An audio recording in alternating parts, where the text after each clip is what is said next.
Well, hello, and welcome to Pick 6 Movies. You have joined us at just the right time. It's the start of a new season. Honestly, every episode stands on its own two snarky feet, but they are all of a type. And this season, we are doing 6 movies based around the idea that just because someone can sing doesn't mean they can act so good. That's right, our new season is called A Flop is Born, a set of films all tied together by questionable business dealings, likely fueled by cocaine. And our first episode is a toe tapper by the name of Stay Away Joe. Let's see here, let me slip on my reading spectacles to summarize the movie real fast. Elvis Presley, hey, that's something, Elvis Presley, plays a Native American named Joe Lightcloud, and oh no, you know what? Let's save all of this for the show. First, my oldest and best pal Chad Cooper is gonna open the show with an explanation for, well, all of this really. I'm Bo Ransdell. Thank you for being here, everybody. It's Stay Away Joe on Pick 6 Movies. Take it away, Chad. Do you smell that? It's that new season smell. And I can't think of a better way to kick off a new season than with a pop quiz, so put on your thinking caps and let's get ready. I'm going to read you a list of names and you have to tell me what they all have in common. Are you ready? Here we go. Late night TV host Jimmy Fallon. Star of TV's Becker, Ted Danson. Virginia Governor Ralph Northam. That other late night TV host named Jimmy Kimmel. Kardashian adjacent Kylie Jenner. Iron Man himself, Robert Downey Jr., SNL alumni Fred Armisen, Canadian Prime Minister Justin Trudeau, The View's Joy Behar, Alabama Governor Kay Ivey? Well, if you said that they were all recovering cocaine addicts, you would be partially right, but not completely correct. Let me add one more name to that list. Star of the 1927 feature film, the jazz singer Al Jolson. Well, that's it, of course. They're all people who have a history of appearing in blackface. Now, a survey of everyone working at Pick 6 Movies shows that 100% of our staff agrees that blackface is a bad idea 100% of the time. But entertainers in blackface, more specifically Al Jolson in blackface, has a very important place in the history of famous musicians making their way from the musical airwaves to the silver screen. Al Jolson famously starred in The Jazz Singer, a film released on October 6, 1927, and was the first movie that included both spoken dialogue and music on the actual film itself by using Vitaphone technology. Now, prior to the release of The Jazz Singer, silent movies were accompanied by live musicians or musical scores that were at times provided on a record player. The Jazz Singer wasn't the first movie that had accompanying sound. That honor goes to Don Juan, which included a musical score and sound effects, but that film did not include any spoken dialogue. But it was The Jazz Singer that was the first to have a few speaking scenes and a whole lot of singing, but the film itself still had a whole lot of black and white title cards that were a holdover from the silent movie era. Now, the plot of the movie The Jazz Singer is about Jack Rabinowitz, the son of a Jewish cantor, and Jack wants to be a jazz singer. His father has other ideas for Jack's musical talents and wants him to be a Jewish cantor just like his old man. Jack disobeys his father's wishes and follows his own dreams, and then the dad gets sick and Jack has to decide if he's going to come home to see his dying father and sing at the synagogue, or if he's going to stay and be a big star on Broadway, which would break his mother's heart. Jack decides to return home, but he ends up getting a second chance to be a star on Broadway after all, and it's a real heartwarming tale. Oh, I almost forgot. Al Jolson sings a lot of the songs in blackface with only his accentuated white lips showing to create an oversized mouth, and the movie ends with this little number. You know what? We can stop it there. Just, right? Stop. Look, I doubt we're ever going to review a film here at Pick 6 Movies that requires us to do a deep dive into the life of Al Jolson. Maybe if we do C. Thomas Howell in Soul Man, or maybe the Wayans brothers film White Chicks. But let's be honest. Look, we love bad movies, but there are certain lines that we are not going to cross. And seeing as this may be the only time we have to talk about Al Jolson, let's do that for an uncomfortable few minutes, shall we? Al Jolson has a special place in cinematic history as the whiteface of blackface. Now, is blackface terrible? Of course it is. But performing in blackface was giving way to new forms of vaudeville entertainment when Al Jolson appeared in The Jazz Singer. Performing in blackface was the core of Al Jolson's performing persona, and at the time, he was the biggest thing in music when the film The Jazz Singer was released. Jolson was born on May 26, 1886, in what's now known as Lithuania, and his family immigrated when he was 7 years old and made their way to Washington, D.C. Jolson found his way to the stage first in vaudeville at age 13, and he later joined a minstrel troupe at the age of 23. Now, blackface was a big part of Al Jolson's career, but as I mentioned earlier, much of Jolson's success came at a time when blackface was on its way out of fashion. The practice of minstrelsy was being ushered out the door as the variety of acts in vaudeville evolved into new forms of entertainment. Blackface performers were well over 100 years old in the United States, emerging as a way to embody the natives of the new land by European settlers. When The Jazz Singer debuted, minstrel shows were more a reflection of American nostalgia. It represented a warm, comforting signifier of the good old days of America's stage history before vaudeville and the movies ruined everything. Blackface wasn't about ethnicity anymore, it was about the past, back when America was great again. Jolson gained popularity in New York as a singer and an entertainer, and he was featured in multiple Broadway musicals, and during this time, he teamed with then unsuccessful songwriter George Gershwin. Maybe you heard of him? And Jolson turned Gershwin's song Swanee into a nationwide hit, and it became Jolson's trademark song. His Broadway appearances also gave rise to other Jolson iconic songs, such as the previously played hit My Mammy, as well as Toot Toot Tootsie, April Showers, and California Here I Come. Al Jolson was extremely popular as a stage celebrity akin to a modern-day rock star, and was the first artist to sell 10 million records. And it was only a matter of time before Jolson made his way from the Broadway stage to Hollywood to star in motion pictures. Jolson's film career included the aforementioned The Jazz Singer, which revolutionized the film industry, and it really put the death nail in silent movies, as audiences were not only able to see their favorite racist stereotypes on the big screen, I'm looking at you, Birth of a Nation, but now they could hear their favorite racist stereotypes too. The popularity of The Jazz Singer led to a string of Al Jolson films, including The Singing Fool, Say It With Songs, Mammy, Swanee River, among others. Now, reportedly, Jolson was notoriously insecure, and at the time, he was a real nightmare to work with. He demanded writing credits on songs that he didn't write, because when he would perform a song, they immediately became a hit. During live performances, he reportedly would bump other singers and perform for extended sets. And later in his career, he was just a real pain in the ass. He would allegedly go and watch other performers in clubs, steal their bits, and then threaten to sue them if they did the bit that he had worked into his act. You know the kind of guy I'm talking about.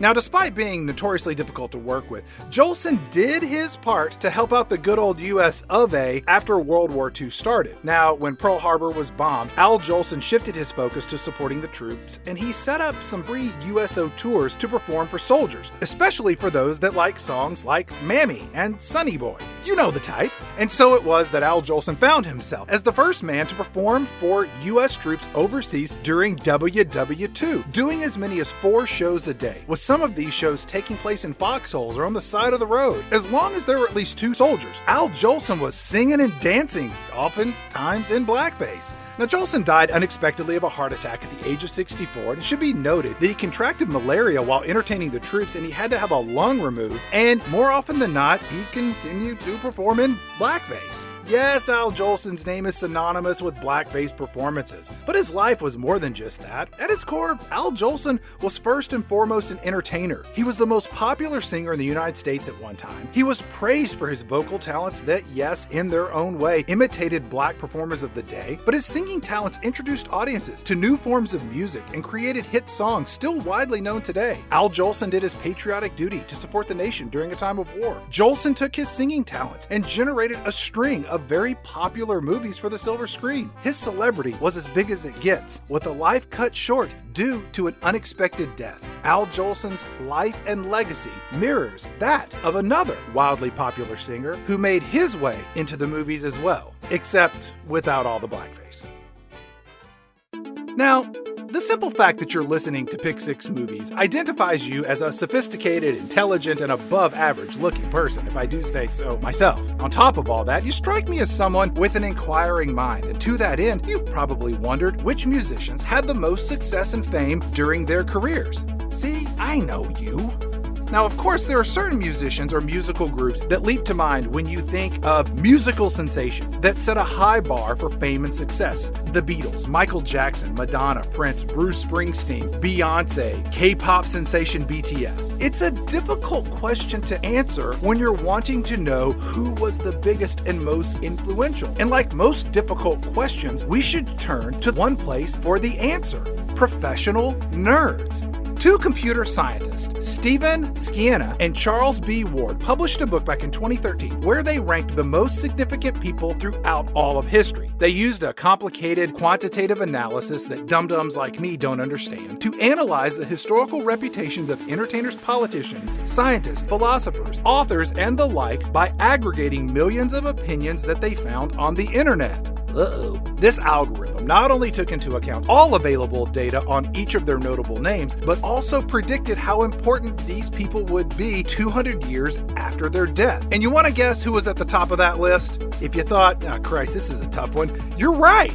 JC, good old Jesus Christ himself, was number one on that list of most significant people throughout all of history. Now, interestingly enough, William Shakespeare, who came in at number 4, was the only member of the arts community in the top 10 of the list. Well, that's if you exclude number 7 ranked Adolf Hitler's early paintings, which I do. Now, looking at the top 100 most influential people in the history of the world, there is only one other artist on that list, and that artist was a musician. Sandwiched between Socrates at number 68 and William the Conqueror at number 70, we find the one and only Elvis Presley at number 69.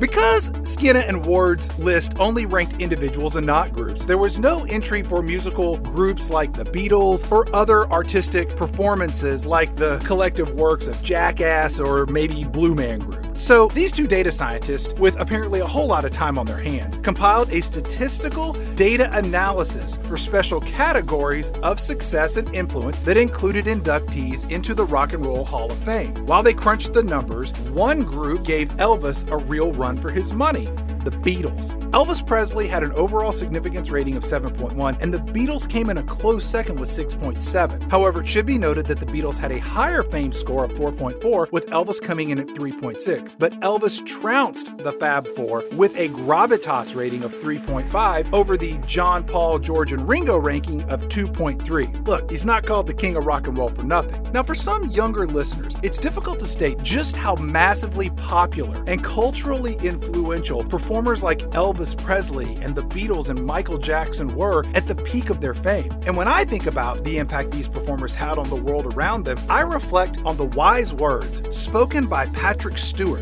as the narrator of the Seth MacFarlane film, Ted. Well, let me put it this way.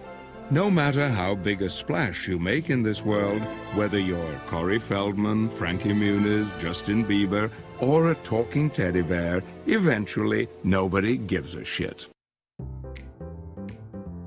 I'm not saying that Elvis Presley is forgotten, or that he'll ever completely be forgotten.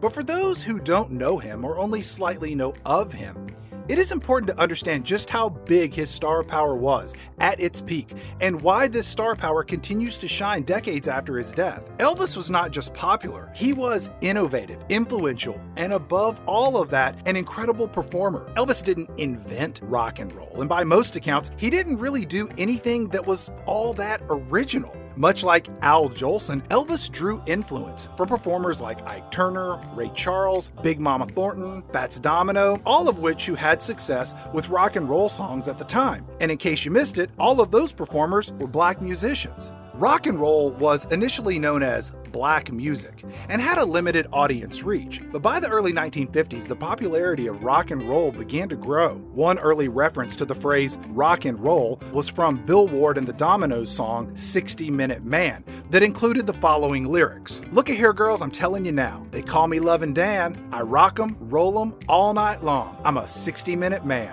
There'll be 15 minutes of kissing, then you'll holler, please don't stop. There'll be 15 minutes of teasing, and 15 minutes of squeezing, and 15 minutes of blowing my top. Now, Bill Ward was a doo-wop R. Kelly. This recording was successfully popular as a crossover song that reached the #1 spot on the R&B charts, and it climbed to the #17 spot on the pop charts. Now, the use of the phrase rock and roll was a euphemism for the music itself, as well as dancing and also sex, or a combination of all three when done properly. A popular radio show of the early 1950s was Moondog's Rock and Roll Party, and it featured songs by black artists, and this show reached out to a much larger and racially mixed audience. By the time that Elvis Presley and his early producing partner Sam Phillips came along, the idea of recording the music of black artists that was already growing in popularity was a real no-brainer.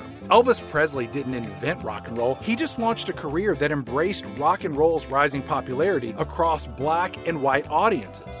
Some critics of Elvis Presley claim that he was a white face on black music and profited from white America's preference of hearing a white musician sing instead of a black musician sing the same song. And that's not wholly accurate. Well, look, I'm sure there are a whole bunch of racists back in the day that wanted to hear a white guy sing over a black guy sing. They're just racist. Of course they're going to feel that way. But Elvis wasn't the first artist to record music that was traditionally classified as black music. At the time, there were numerous white musicians singing rock and roll. One example was Bill Haley, whose single Rock Around the Clock was recorded before Elvis Presley wrapped up his famous early Sun studio sessions. And music historians show that all musicians, regardless of their race or background, are influenced by all different forms of music. Rock and roll as a genre of music was influenced by country and blues, R&B, western swing, boogie-woogie music. Sure, marketing this music was definitely targeted to very segregated audiences, but the music itself and the creative influences behind it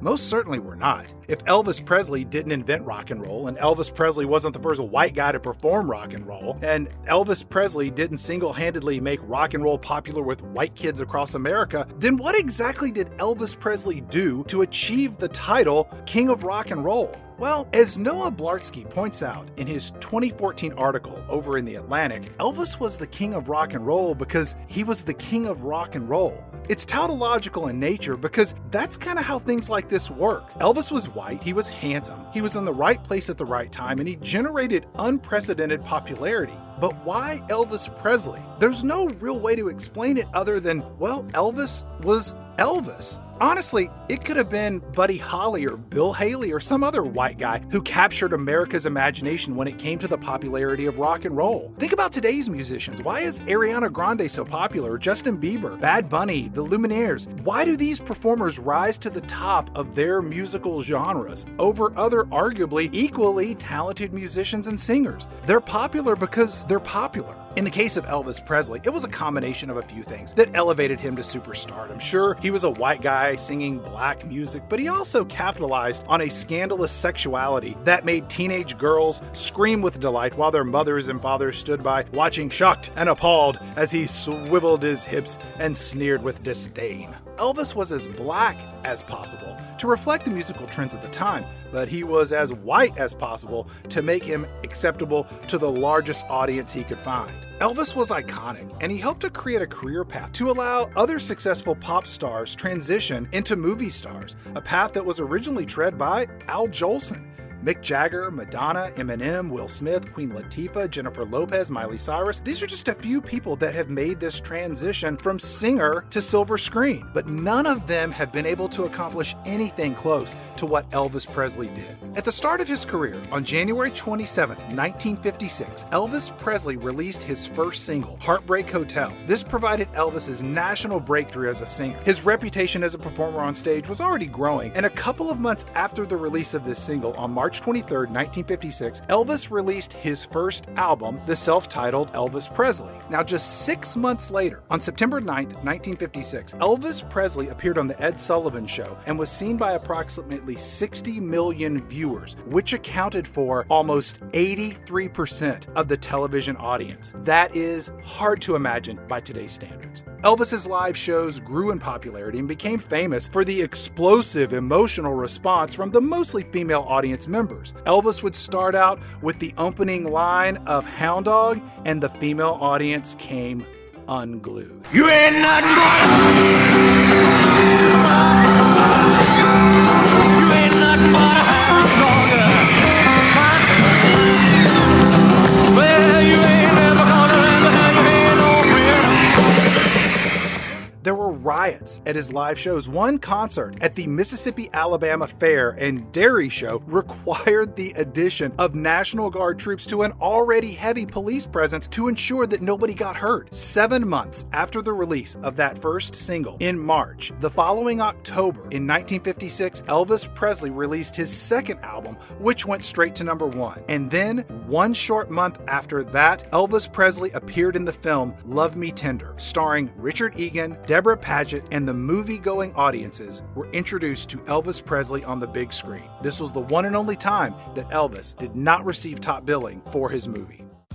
When Elvis Presley shifted from singer to actor, it was in pursuit of being the next James Dean or Marlon Brando. And in some of Elvis's early work, you can see that his performances were quite earnest, and Elvis was really trying to deliver legitimately good movies. Early films like Love Me Tender, Jailhouse Rock, King Creole, and Flaming Star are arguably pretty good movies, and you can see Elvis working to deliver a quality performance. Elvis worked hard, he memorized his lines, and genuinely enjoyed making the films. Now, it's often asked why Elvis made movies in the first place. He was already a successful singer whose popularity was on the rise. He was larger than life. Did he really need the additional fame of being a movie star? Well, part of Elvis's decision to pursue movie stardom, some say, may be attributed to the fact that Elvis Presley grew up poor, really poor.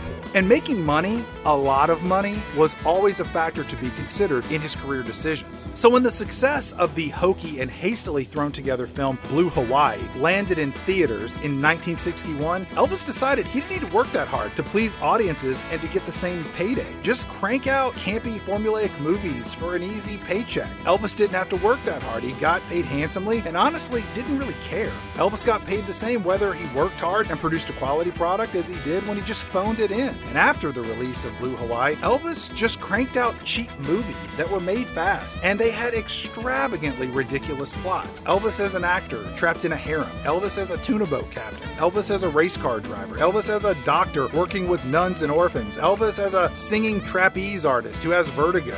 And more often than not, the only way for Elvis to get out of trouble in these movies was to sing his way out, mostly because each movie was released alongside a soundtrack recording of Elvis singing songs from the feature film. In Elvis's early movies like King Creole and Jailhouse Rock, Elvis looked like a badass that made young ladies' hearts skip a beat, and it scared the hell out of their moms and dads alike. But then Elvis got drafted in the Army and he went away for a couple of years, and when he returned, he made the film G.I. Blues, a patriotic film about a serviceman who can sing. And in many ways, it's the movie that set the standard for the formulaic films that fill the latter work of Elvis Presley throughout the 1960s. Elvis's next two films, Flaming Star and Wild in the Country, were more serious film roles with limited songs and a more straightforward movie plot. But then the aforementioned Blue Hawaii was released, where Elvis was, yet again, a serviceman who returns from his time in the service to Hawaii, where his family runs a pineapple farm. And with that movie, Elvis sealed his cinematic fate, having evolved from a rebel who might have a switchblade on him to someone that you might invite over for Sunday dinner after church. Elvis appeared in films like Harem Scarum, Tickle Me, and Kissing Cousins, where he played two roles a la Haley Mills and Haley Mills in The Parent Trap. The polished persona of Elvis Presley didn't mean that the movies he was in were 100% wholesome family affairs. There was a lot of scantily clad women in short skirts and halter tops and lots of kissing. But as Elvis's film career and music career continued, he was no longer seen as the threat to America's youth with gyrating hips and a snarled lip that once terrified parents nationwide.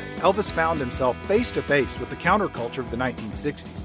The Rolling Stones and Jimi Hendrix and Led Zeppelin and The Who and Bob Dylan, lots of psychedelic drugs and all sorts of free love that were the thing of parental nightmares and youthful rebellion. And the films of music of Elvis Presley were amusingly quaint by comparison.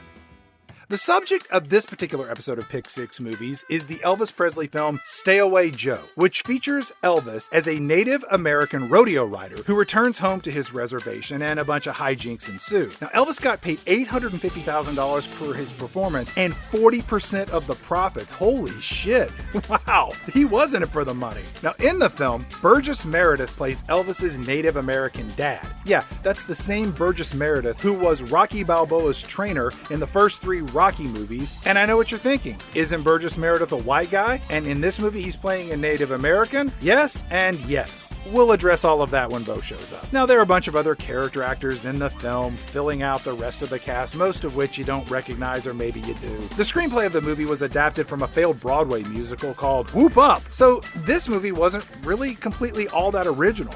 This film would only be followed by 5 more movies over 2 years before Elvis eventually called it quits on making movies altogether. The director of the film was Peter Tewksbury, who directed Presley in a previous film, The Trouble with Girls. Tewksbury only made a handful of movies and spent most of his career directing over 130 episodes of the TV sitcom Father Knows Best. Now, is Stay Away Joe any good? Well, film critic Kevin Thompson of the Los Angeles Times wrote in a 1968 film review that it, quote, could scarcely seem more embarrassingly tasteless or ill-timed than right now. In an unintentionally patronizing way, it projects an image of the Indian as happy-go-lucky, immoral, and irresponsible just when the public is becoming aware of how truly tragic his plight is. No amount of good-naturedness, and Stay Away Joe undeniably has plenty of that, can compensate for humor based on stereotypes so offensive to minority group sensitivities. A review in Variety said Stay Away Joe was filled with many forced slapstick situations and cited how the movie is out of touch with latter-day appreciation of some basic dignity in all human beings. At best, the film is a dim artistic accomplishment. At worst, it caters to outdated prejudice. Custer himself might be embarrassed. For the Indians. Oh boy, this is going to be a good episode. Over his career as an actor and a singer, Elvis Presley performed in films that somewhat matched his talents, and to the best of his ability, Elvis somewhat tried to evolve with the changing times for good or, well, mostly for bad when we're talking about his movies. But history shows that no pop star before Elvis or any pop star after Elvis accomplished as much as a singer and as an actor. Elvis Presley made 31 movies in 13 years that all made money, and most of them were terrible. And each of these movies were released alongside a soundtrack album that kept Elvis Presley's music career alive and well. Madonna, Sting, Prince, 50 Cent, Phil Collins, Michael Jackson, Bob Dylan, they all made movies, and you know what? Most of them were terrible. They didn't make 31 of them, and all their movies didn't make money. By today's standards, the movies of Elvis Presley raked in $2.2 billion at the box office, and that's just counting the US receipts. Now, there are some pop stars that have found success making films, including Frank Sinatra and Cher, Ice Cube, LL Cool J, and Mark Wahlberg, but their success is nothing compared to that of Elvis Presley, because people went to an Elvis movie because it was an Elvis movie. And by the end of his film career, Elvis wasn't taken too seriously as an actor or even as a musician. As the box office receipts slowed for Elvis movies, so did the sale of his albums, and it wasn't until the airing of his 1968 comeback special on NBC, you know, the one where Elvis wore the black leather jumpsuit, that Elvis really returned to shades of his former glory. Now, at this point in his life, Elvis was married to Priscilla, and they had an infant daughter, Lisa Marie, who would later go on to marry Michael Jackson. Boy, that was weird. Remember that? Elvis would go on to other lifetime adventures, including him famously meeting President Nixon. He performed in that sequin jumpsuit that would launch 1,000 impersonator careers, and he ultimately died unexpectedly at his home Graceland due to complications from suspected drug usage at the age of 42. Elvis wasn't a terrible actor. I mean, not like Madonna or Mick Jagger. And on screen, Elvis had an easy charm about him that offset his inability to emote. Almost every movie Elvis made was truly terrible, but surprisingly, they're still enjoyable to watch. And that's quite an accomplishment. A pop singer who grew up poor, gained nationwide success as a singer, supported the military with his service, and starred in what's viewed as a racially insensitive movie where white people wear makeup to appear as a minority? Look, Elvis didn't come up with any of that. He just kind of made it his own, like nobody before or anybody since. Now, I know what you're probably wondering. Is Stay Away Joe that offensive by modern standards? Of course it is. Is the movie entertaining by modern standards? Of course it isn't. But is it time to get Bo in here to discuss this movie in way too much detail? Come on, you and I both know the answer to that question, and it's yes. So, without any further delay, ladies and gentlemen, sit back, relax, and enjoy the first episode of Season 15, A Flop is Born, as we proudly, somewhat, present Elvis Presley in 1953's Stay Away Joe.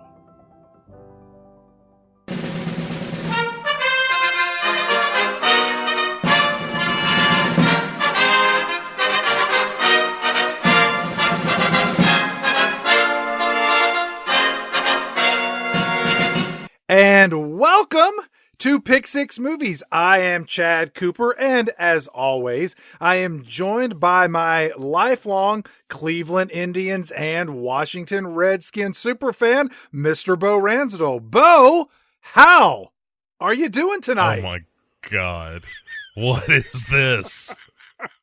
Let's go ahead and just get this out of the way. Is this the most racially insensitive movie? Yes. This movie is like if Birth of a Nation was a musical comedy. It's horrifying. Is there anything we've ever done that comes close to how racist this movie is? I would have told you once upon a time, boy, that Wild Wild West is sure racist. And I would have been right, Chad. Yes. But not like this. This is so egregious. It's that Dave Chappelle joke of like somebody offering him fried chicken and just being like, oh my God, holy shit, that's so racist. I'm surprised. I'm not even angry. I'm just shocked by how obvious it is.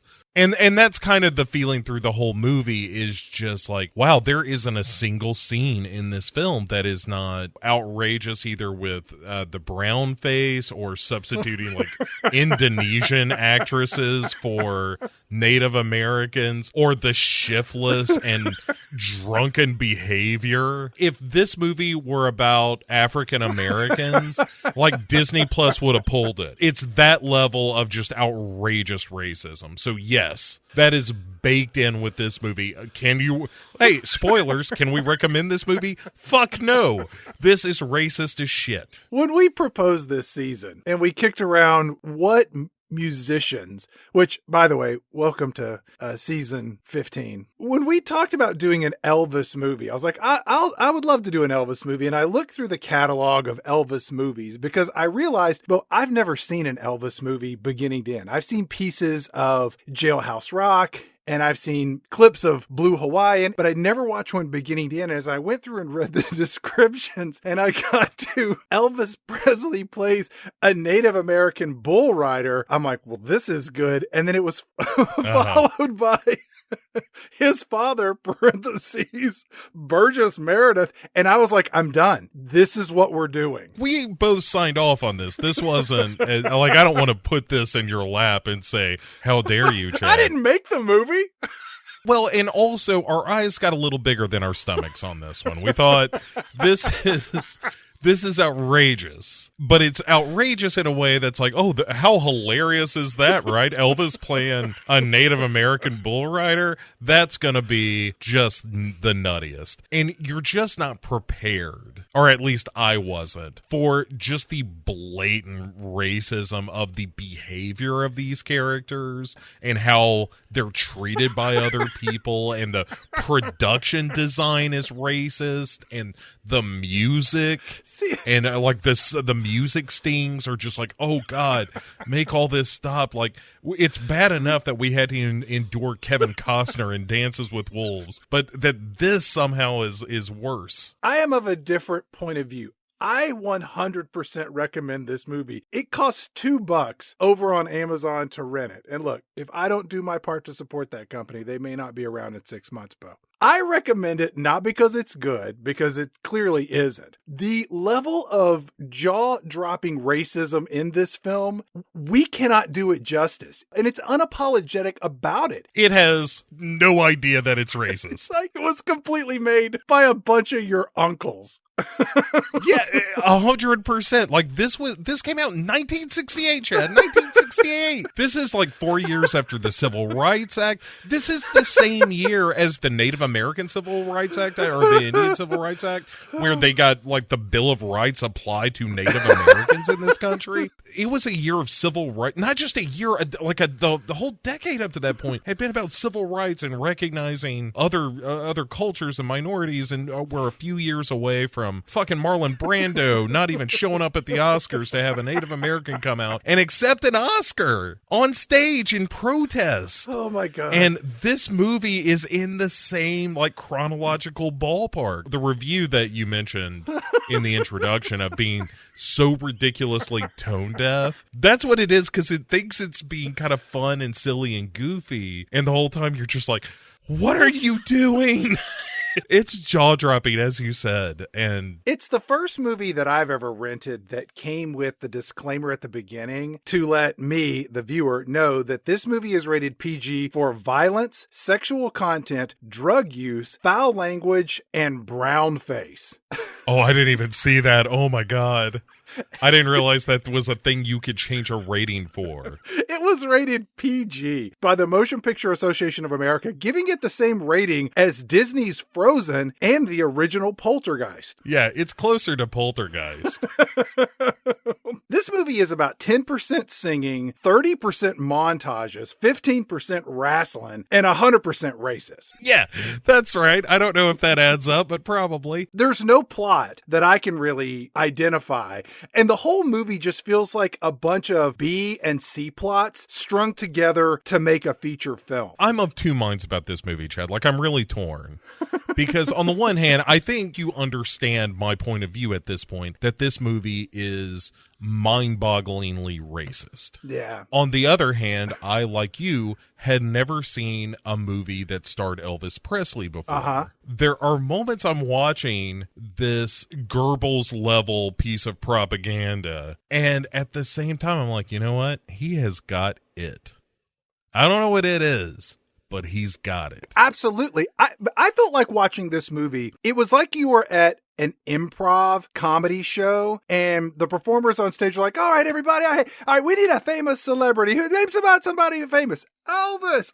Oh, yeah, Elvis. Great. All right, how about a setting? The Old West. Oh, that's great. And now we need an occupation. Bull rider. Oh, I like this. Elvis in the Old West, and he's a bull rider. This is going to be great. Now, how about a couple of relatives for Elvis in the Old West? His dad and his stepmom. Oh, this is great. And like, who do you think would be a good celebrity to maybe be his dad? Burgess Meredith and Brownface. Wait, what? Fill the whole thing with racist stereotypes. We can't do that. They'll kick us out of here. Make some of the characters mentally disabled. How about that?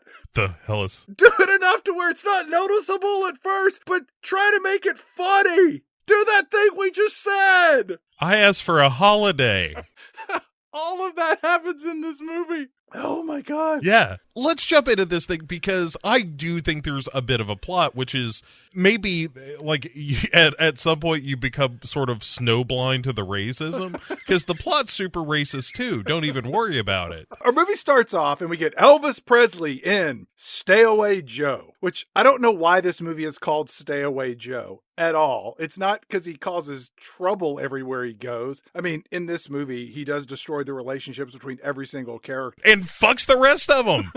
But it's not established that he has like a curse or something. He's a presumably financially successful bull rider somewhere, but that kind of gets glossed over because it's not pertinent to anything in this film. Because he blows all his money on booze, Chad, and these big parties. Like, no bullshit. This is what is happening in this movie. He just can't hang on to a dollar, man. Like, he has all these big ideas but fucks him up because he's lazy and shiftless. Our movie And begins, and we hear a harmonica playing, but we get this lengthy establishing shots of the American West, and eventually we get to hear Elvis singing one of the 3 or 4 songs he sings in this film. It's called Stay Away, which is different than the song Stay Away Joe that we hear a little later. Stay Away Joe's a little more up-tempo. Ooh, better stay away, Joe. And that one's a lot more fun. Stay Away is much more somber. It's the big sweeping vistas. Yeah. It's a more emotional piece. And they also ripped off Greensleeves for this opening song. After a complete 3 minutes of bullshit credits where nothing happens, we finally get to see a white Cadillac heading down an old dirt road. It's got a red leather interior and it makes a hard left onto a smaller dirt road. And then we get our first close-up shot of Elvis Joe driving the Cadillac, and Bo, he is in full brown face. It's shocking. Almost as shocking, Chad. I know you're not one for credits, but let me share one of my favorite credits of the film. Based on the book of the same name. Right. The fuck? This was based on a novel? They wrote a book, and then they made a musical, and then they made this movie. Yeah, it was a book. It was a cocktail napkin. When you see the brown face and see how complete it is, in fact, I showed some shots or a trailer to a friend of ours, and his response was, "Oh, that is brown face." Like it was, I knew it was going to be brown face, but then you see it. It's like the mole from Austin Powers. At any point, did you think maybe Elvis just had a really, really deep tan? Like he'd been hanging out with George Hamilton kind of a tan? Not in this movie, no. It is absolutely obvious makeup. He was in a makeup chair being made up to be Native American. That's how this happened. And his hair is really dyed black, too. Yes. But he's at the wheel. He interrupts another guy in brown face on horseback, Bronco, or Bronc for short, who is letting out this just Howard Dean yell of delight as soon as he sees Elvis Joe. But then Bronc rides his horse over to Elvis Joe's Cadillac, and Elvis Joe just reaches up and grabs Bronc and yanks him down into this roofless white Cadillac. Every car that he drives is a convertible. It has to be open air. And these two just start wrestling in the car. Yeah. Just, hey, how about I hit you one right in the chops? Oh, man, come on. I just wanted to tickle your ribs and grab your thighs. You look so handsome up there. And he's like, stop it, Elvis Joe. And this dude, Bronc, he's like, hey, I thought I was going to see you at the stockyards. And Elvis Joe is like, no, baby, I had some business in Flagstaff. Also, that just means I was doing a whole lot of fucking. Keep an eye out. I'm going to be doing a whole lot more, baby. There is a whole lot of man-on-man wrestling grab ass in this movie. Piles of men in this movie. Not just once, but multiple times through the film. Where just a bunch of dudes writhing on top of each other. It is erotic. So Elvis Joe is like, come on, man, we got to quit fucking around. We got to head up on to the house because that congressman fellow's coming. Right. What? It's so difficult to cobble together what the hell's going on in this movie. So Bronc, and there are 2 other cattle ranch hands on horses. They start herding this cattle again. And then Elvis Joe just floors this Cadillac and starts honking his horn and chasing these cows as tires squeal on the dry grass. The sandy dirt beneath his automobile. And Elvis Joe is just doing donuts on top of cactus. He's whipping around trees and ends up crashing his Cadillac in this pond out in a cow field that is just full of piss and shit. As he crashes into the pond, he says, oh, shoot, man, missed the brake. And then they look up to see this plume of white smoke coming from somewhere off in the distance. And you're like, oh, right, smoke signals. What do white people know about Native Americans? Okay, right. There are definitely going to be chief. There's definitely going to be a TP. They don't smoke a peace pipe. They left that one out. One of the many shocking things about this movie, Chad. It's the racism you don't play. It's the jazz of racism. The one thing I really liked about this scene after he crashes his car is they see the smoke going up in the air, and then Elvis Joe points at it, and then it just cuts away. The editing in this movie is mind-bogglingly inconsistent. It reminded me of Troy McClure educational film. Like, it was purposefully edited bad so that you could laugh along with with how completely disjointed it makes this movie feel. It's jarringly bad. And the edit is over to Burgess Meredith Lightcloud, who is just walking outside this shithole of a house, yelling at a bunch of yapping dogs. Shut up, you bastards! And he's in total brown face as well, and all of it's totally unfortunate. All right, look, there's a lot to unpack here. First off, yeah, Elvis Joe points at the smoke signals. Cut to Burgess Meredith Lightcloud, and you're thinking, oh, this must be the source of the smoke signals. That's wrong, okay? Mm-hmm. And when you say that Burgess Meredith Lightcloud is in brown face, it makes Elvis Joe's brown face look like an albino. Yes, it makes it subtle. Yes. That was where I was like, this is about to get much, much worse. Because it's not just that he is in brown face. They have darkened up the eye sockets, to make him look more friendly and approachable, Bo. Yeah, and slightly hungover. Slightly sober. He's wearing a red bandana. And as he's screaming at these dogs, the camera pans over and we realize that all of this drunken manic behavior has been happening while a state congressman and his associate are standing on this property where Burgess Meredith Lightcloud lives. And this property, I just want to describe this a little bit for those of you who have never seen this. Everywhere you look, it's just dirt and rocks and filth. Old rusted corrugated metal fence that they're using to keep the cows in is all just trees, not even wood, just old fallen down trees that they've stacked on top of each other, busted cars that haven't run since the 30s. It looks like the home office of the Blair Witch Project. It's like Sanford and Son Day 3. Like we're headed to junkyard. There's an ungroomed, most likely malnourished horse struggling to stand up in the background. Just coughing. There are no less than 6 feral dogs of varying size and color, none of which share any resemblance to one another, just barking and running around all over the place, waiting for one of their canine pals to die so that the others will have something to eat. It's a real Machiavellian scenario with these dogs. And Burgess Meredith just gets distracted by a chicken while the congressman's trying to talk to him. And she's like, come here, it's good for the footwork. And he grabs this chicken, which with surprising aplomb, in fairness, like Burgess Meredith actually catches this chicken, and then he just hands it to the congressman because he sees some smoke and he's just like, what? Hang on, the phone's ringing. Like the whole deal though is that the congressman, and I think it's the dude who owns the bank, is the other guy. Yeah, he's like the AZ Mr. Drysdale. The idea is they're going to give Burgess Meredith Lightcloud a bunch of cows to raise, and it's sort of this outreach program, I think, to Native Americans. He says to him, he's like, if you're successful, you'll be an example to the rest of the Native American tribes in this area. At this point, Burgess Meredith Lightcloud, he's not paying attention at all, and he just yells out, smoke! Smoke talk! Then, out of nowhere, our movie introduces us to Grandpa Lightcloud. He pops up in the background, and of course, he's another actor in brownface. In fairness, Chad, he's at least Hispanic. So that's something. It's something, all right. He is wearing this Native American blanket and a hat that would make Pharrell jealous with happy rage. And Grandpa Lightfoot, who does speak at times like a big screen Native American, like, that's smoke talk. Yeah. Chester Walking Bear over at Big Springs. I thought that old dog eater was dead by now. Whoa there, Grandpa Lightfoot. Let's keep the inter-tribe grievances to a minimum. Burgess Meredith then is like, what? What'd they say? What's it say, Pop?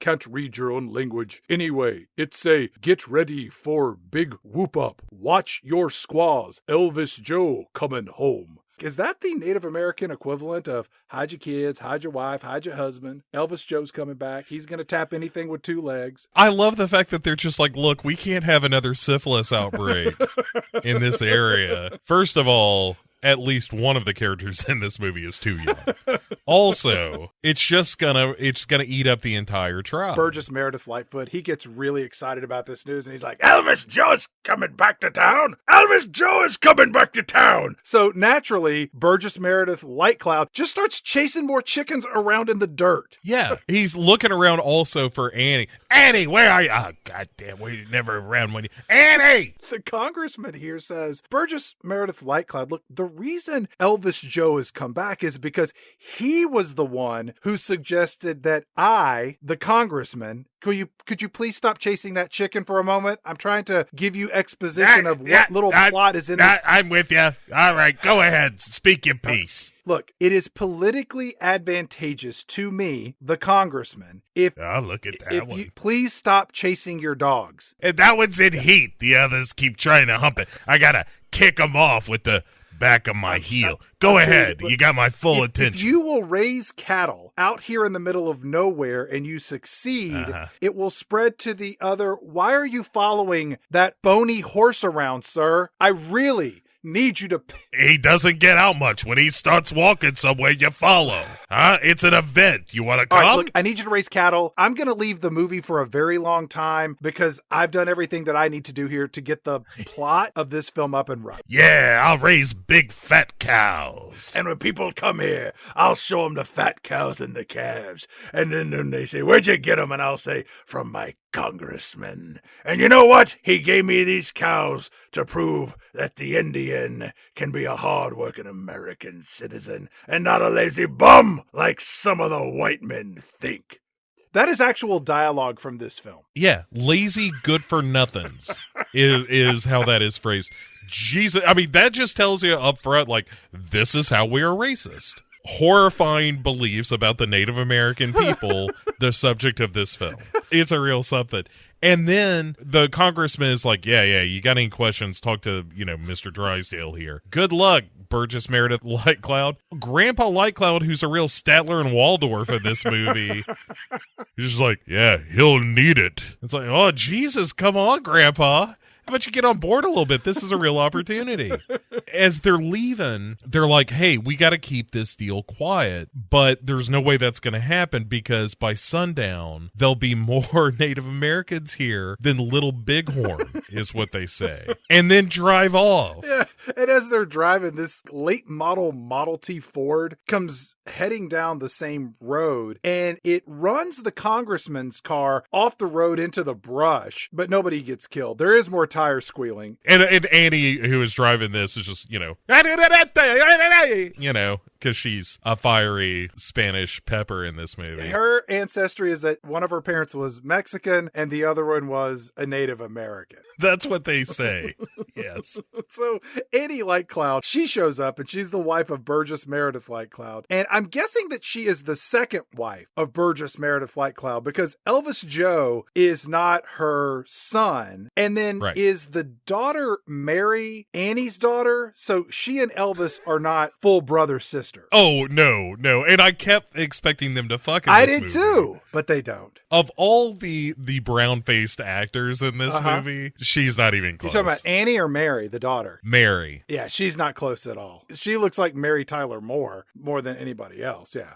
So Annie pops out of this car, and she's got a bag of groceries paid for with money from I don't know what business. Annie gets out, and she's like, this house is a disaster. The next big rain, it's going to float away. So you need to fix the brakes on the car. I almost killed somebody earlier. Annie and Burgess Meredith Lightcloud, they enter into their home, and I use that word very loosely. Mm-hmm. Their house looks like what I would expect if Pippi Longstocking grew up on the Little House on the Prairie. Yeah. They go in this place and nothing matches anything in the house. One wall is purple, a table is red, there is a wooden ladder that leads to nowhere, doors open to the outside of the house that are a good 4 feet off the ground. There is a hole in the floor that drops down into an opening that's at least 3 feet deep. This is a starter kit if you wanted to build your own Winchester Mystery House. It's a shanty. If there were more of them, it would be a shanty town. There's a tree growing up through the middle of the house. Literally. Yes, literally. And there's a hole that you can fall right through. Again, because these are Native Americans, why would they live any other way? It's not weird to them. Annie walks around talking about how she wants to fix the place up,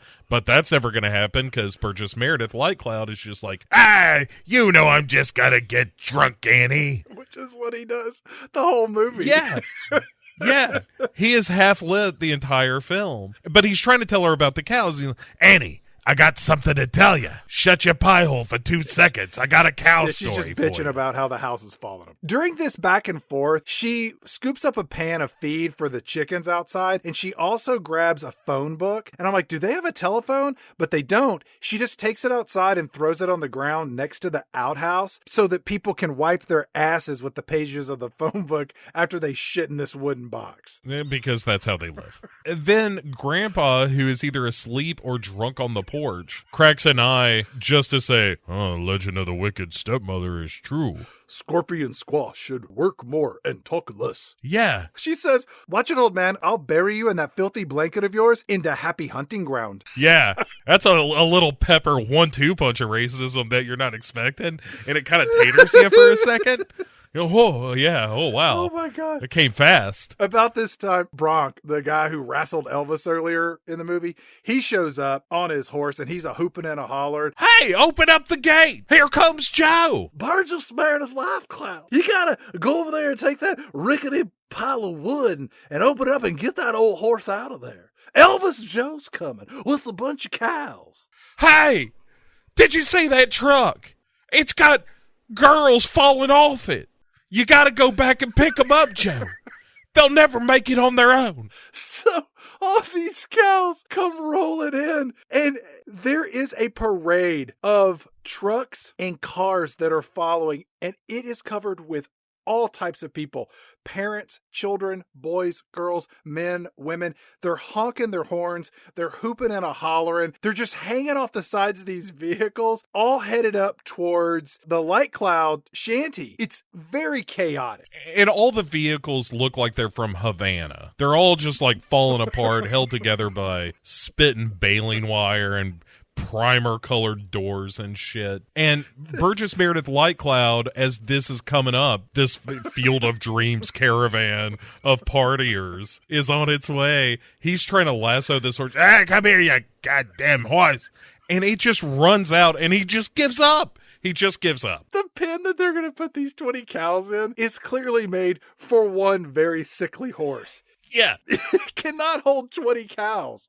It's the above ground pool of pins, it looks fine, but it's no good. Oh my God. So they get all these cows up there, and then Bronk, he's like, hey, Burgess Meredith Lightcloud, you got 20 heifers, but I don't see a bull. And then someone yells out, here he comes. And we cut to Elvis Joe riding over a hilltop on the back of a bull using his famed rodeo skills. And in one hand, he has a suitcase, and the other one, he's holding on to the bull. So there's more hooping and a hollering when they see him coming. Everybody is happy about this, but Annie. No, she looks like Lindsey Buckingham on What Up With That, but she turns around.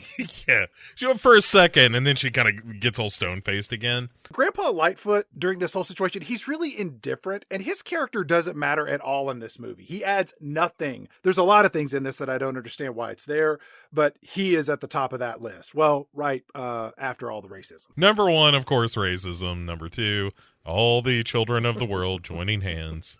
So Elvis Joe rides this bull all the way up to the shanty house, and he makes it up to the corral, and then the bull throws Elvis Joe off where he lands on his back, and the hooping and the hollering stops because I think Elvis Joe might be dead. But Elvis Joe peeks one eye open, and he's like, hey man, will somebody scratch my back? I got an itch. And then Elvis Joe gets up and he just starts punching his friends. Yeah, one of the first man piles happens as dudes start wrestling and hitting each other. They start punching it and fighting, but he goes around and says, first he says hello to his dad. He's like, hey, Burgess Meadows Flight Crowd, it's good to see you, Daddy. And then he says, hey, Annie, you're my stepmom. It's good to see you. And she's not too happy. Elvis Joe looks around and he says, like, say, where's Mary, my baby sister? And then Burgess Meredith Light Cloud, again, I just want to point out, his makeup is so grotesquely offensive in this film. He looks over at Elvis Joe and he says, Mary, she got a job with Mr. Slager, the guy who was here earlier with the congressman. She's city folk now, Elvis Joe. She works at the bank, living off the land and eating food she found on the side of the road. Wasn't good enough for her. She had to go down and find a better way to live. And he doesn't get, you don't say, out of his mouth before he is tackled to the ground. And these dudes just start rolling down this dusty hill, ass over tea kettle, while they throw in some ADR about like why his Cadillac isn't there, and also he traded a saddle for some city dude's wife. Like, this is all happening as they're rolling and fight. There is so much ADR work as well as supplemental Foley artist sound effects. It's like watching the Three Stooges beat each other up or fall down a flight of stairs. Yeah, you know, the streamer that just gets a soundboard, and all of a sudden everything's gonna need a boing. And this movie is boing heavy. Don't even kid Wait yourself. till we get to the end. This guy found a slide whistle, and he was damn sure going to use it. The end gets shocking with the use of that. Another way that this movie shocks you. During all of this fighting, they're like, Elvis, what happened to your diamond-studded belt buckle? And what about this? And Elvis so retorts at one point. He's like, hey, man, if you boys aren't careful, I'm going to drive my Cadillac up here, and I'm going to take care of all of your squaws. Which, dude, all right, just keep going. The movie cuts over to these two young women that are watching this fight, along with like 25 other people, including children. One of the women, after hearing Elvis Joe say this, she says, oh, yeah. And this other woman beside her says, he can do it too. The level of depravity that this movie openly encourages is truly shocking. Yeah. For the hero of the movie to be this amoral is really surprising. We'll get into it. There's a moment where in this man pile, someone realizes that Elvis has $100. While they're beating each other up, Elvis says, hey, Bronk, why don't you take some of this money and go down to Glenda Callahan's place and buy up every case of beer she's got. And then that's when one of them gets hold of this $100 bill, and both the sight of a $100 bill stops this melee in its tracks. Do you remember the exclamation from, and I believe it's Bronk who does it, but he holds this $100 bill and he goes, holy Custer! Are you fucking kidding me? And then everyone outside this man pile is impressed by the $100 too. Elvis Joe says, hey, Grandpa, how about you take off that signal blanket you've been wearing the whole movie and let everyone know by smoke Joe Lightcloud is home and the party is gonna hold on as long as a beer holds out, man. It might last a week. It might last a month. It all depends on how long the beer lasts, because we're all uncontrollable alcoholics. And then he drags people into the pond to splash around before yet another Joe Lightcloud orgy, apparently. Yeah, there's a lot more wrestling out in the water, but he grabs a couple of girls so that their shirts can get nice and wet and he can grope them as much as possible. And then, Chad, we start the party sequence of the film, which is like 20 minutes of the movie. Yeah, this thing's just a little bit over an hour 40, and a good 20-25 minutes of it is just this party. So this one party, yes. It's later that night, and this party's happening at the Light Cloud Shanty, and there's a bonfire, and a live band is there with guitars and drums, and a guy's playing the fiddle. More cars keep showing up. There's beer everywhere. It kind of looks like what I would expect that Manson compound to be like, with a hint of hee-haw thrown in for seasoning. It's the party at the Moon Tower from Dazed and Confused. Just everybody's got pull tab beers in hand. And Bronco is walking around, not only drinking beer for himself, just turns his own beer up into other people's mouths, who gratefully accept, hey, have some more. And everybody is down. Annie's smoking a cigar. It's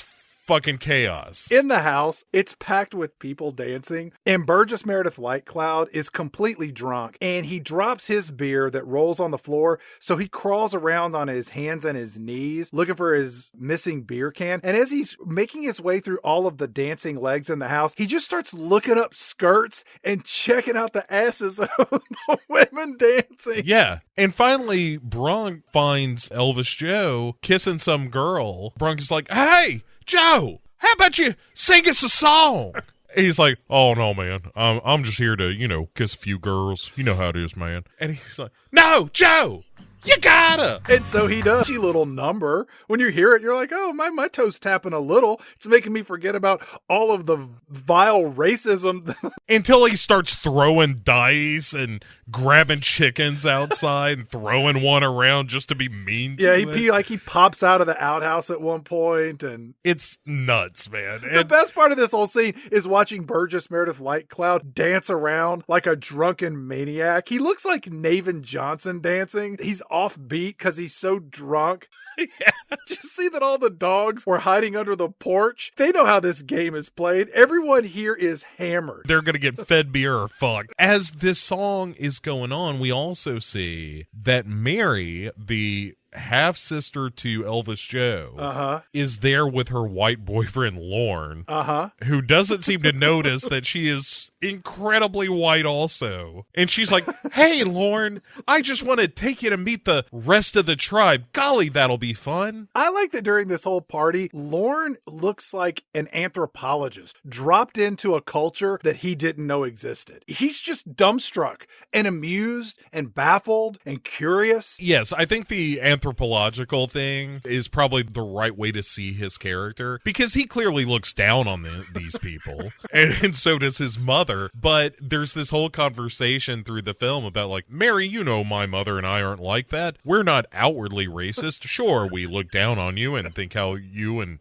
your parents live as shit, but we're not gonna say that. We're accepting. Elvis Joe goes over to Mary and he says, hey, little sister, what's this I hear about you living in a city in a house that's got a roof and no snakes hanging out in the bathroom sink? Mary says, yeah, that happened. Hey, Joe, what's this I hear about you getting cattle from a congressman? Well, I gotta go, Elvis Joe. And that scene ends. They just cut it off and we jump over to more drunken mayhem. This is one of my favorite subplots of the movie, where Elvis Joe gets distracted by, and I swear this is her name, Billy Joe Hump, who, according to Elvis Joe, she can chew on my moccasins anytime, man. And Bronk is like, hey, that's Frank Hulk's new girlfriend. Hands off. Yeah, man, I got you. You know me. I ain't just gonna go around fucking any old girl. And the whole time, Billy Joe Hump is giving him X-ray fuck eyes. She's on, I guess what you would call the kitchen / living room / dining room / bedroom floor of this one-room shanty, dancing around with a guy named Jackson Hecrow. That's right. Elvis saddles up next to Billy Joe Hump's boyfriend, Frank Honk, and he says, oh, look here, your girl out there is dancing kind of sexy with Jackson Hecrow, who was part of that wrestling melee we had earlier. You gonna stand here and take that, man? He's got a big hammer, I know, man. It was incidental contact in the man pile, but I felt it and it was impressive. And I like that he describes it as if a guy did that without music, man, they'd throw him in jail. Trust me, I know. I've spent a couple of weeks in the clink for doing things less vile than what you're seeing out there right now, man. You're not going to stand there and take that, are you? You need to go over there and take care of business. A little TCB. And so Frank Hawk goes over and proceeds to punch Jackson Hecrow, and an all-out Cannonball Run-esque movie brawl ensues. Yes. There are punches, kicks, slinging people over shoulders. People go flying through the air. Beer bottles are flying. Oddly enough, there is a pillow fight that breaks out and feathers are just drifting through the air. It's like being backstage at the Muppet Show. I expect this behavior in like a stage production of Seven Brides and Seven Brothers. Right. Elvis Joe and Billy Joe Hump are crawling their way to safety, aka the nearest fuck pit. He just takes her outside to an open convertible that I don't even think belongs to Elvis Joe. Only Grandpa sees, and he ain't talking. No, he just gets her into the back seat of this car, and the two of them start having sex against a backdrop of a domestic bar fight in the Light Cloud shanty. Billy Joe Hump says, "How long do you think the fight will last?" And he says, "Long enough, baby." So they finish fucking, and then they wander back into the party, but the fight is still going on. Yes! The best part of this whole thing is that the fight they left is still going on after they fuck, including foreplay. And Frank Hawk sees his girlfriend, Billy Joe Hump, and he says, "Say, Billy Joe Hump, are you okay? I haven't seen you around here for about a half hour." This fight has been going on for over 30 minutes. I like the fact that the band is still played. I imagine it's much like the band on the Titanic, where at a certain point, they're just like, it's been a pleasure playing with you, lads. We're going to play this until the fight happens to us. So Billy Joe Hump, she says, I'm more than fine, because she's freshly fucked by Elvis Joe. And so Elvis Joe, he splits and he goes over to talk to Mary, who's with Lorne, who's got eyes as big as saucers. And Lorne's watching all of this chaos with this sense of wonderment. This is a whole new world for Lorne, the white guy. And Mary says, say, Lorne, I'm going to go outside with Elvis Joe for a talk. Stay here and try not to get punched in the face. Mary and Elvis Joe, they go outside, and Mary says, does the congressman really think that he will be governor if Burgess Meredith Lightcloud succeeds at raising cattle? And Elvis Joe says, yeah, man, it's a cheap way to buy votes. What are they talking about, Bo? The idea is if the government, via this congressman, is giving herds of cattle to all the Native Americans, they will vote for this congressman and ensure that he's elected to governor, which is the idea, is that this is a political play to get into the governor's mansion for this congressman. Mary asks Elvis Joe, why do you keep coming back to help out Burgess Meredith Lightcloud like you did with the oil rig and the golf course? Why not go make something of yourself, Elvis Joe? Were those two other get-rich schemes that didn't pan out in this movie's prequels, Here Comes Joe and Joe Comes Back? The most horrifying trilogy ever put to film. Elvis Joe says, hey, look here, I'm a terrible person, and in this movie I do a whole bunch of bad things, but we need this scene in the movie to show that I care about my dad, Burgess Meredith Lightcloud. He's my dad, right? And that makes you my stepsister. Are we related? Should I be trying to have sex with you? Do you like convertibles? Oh, Joe.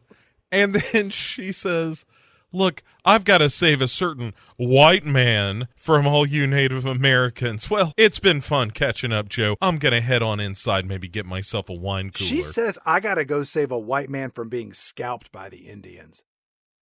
Yeah. I was cleaning it up. You don't need to do that.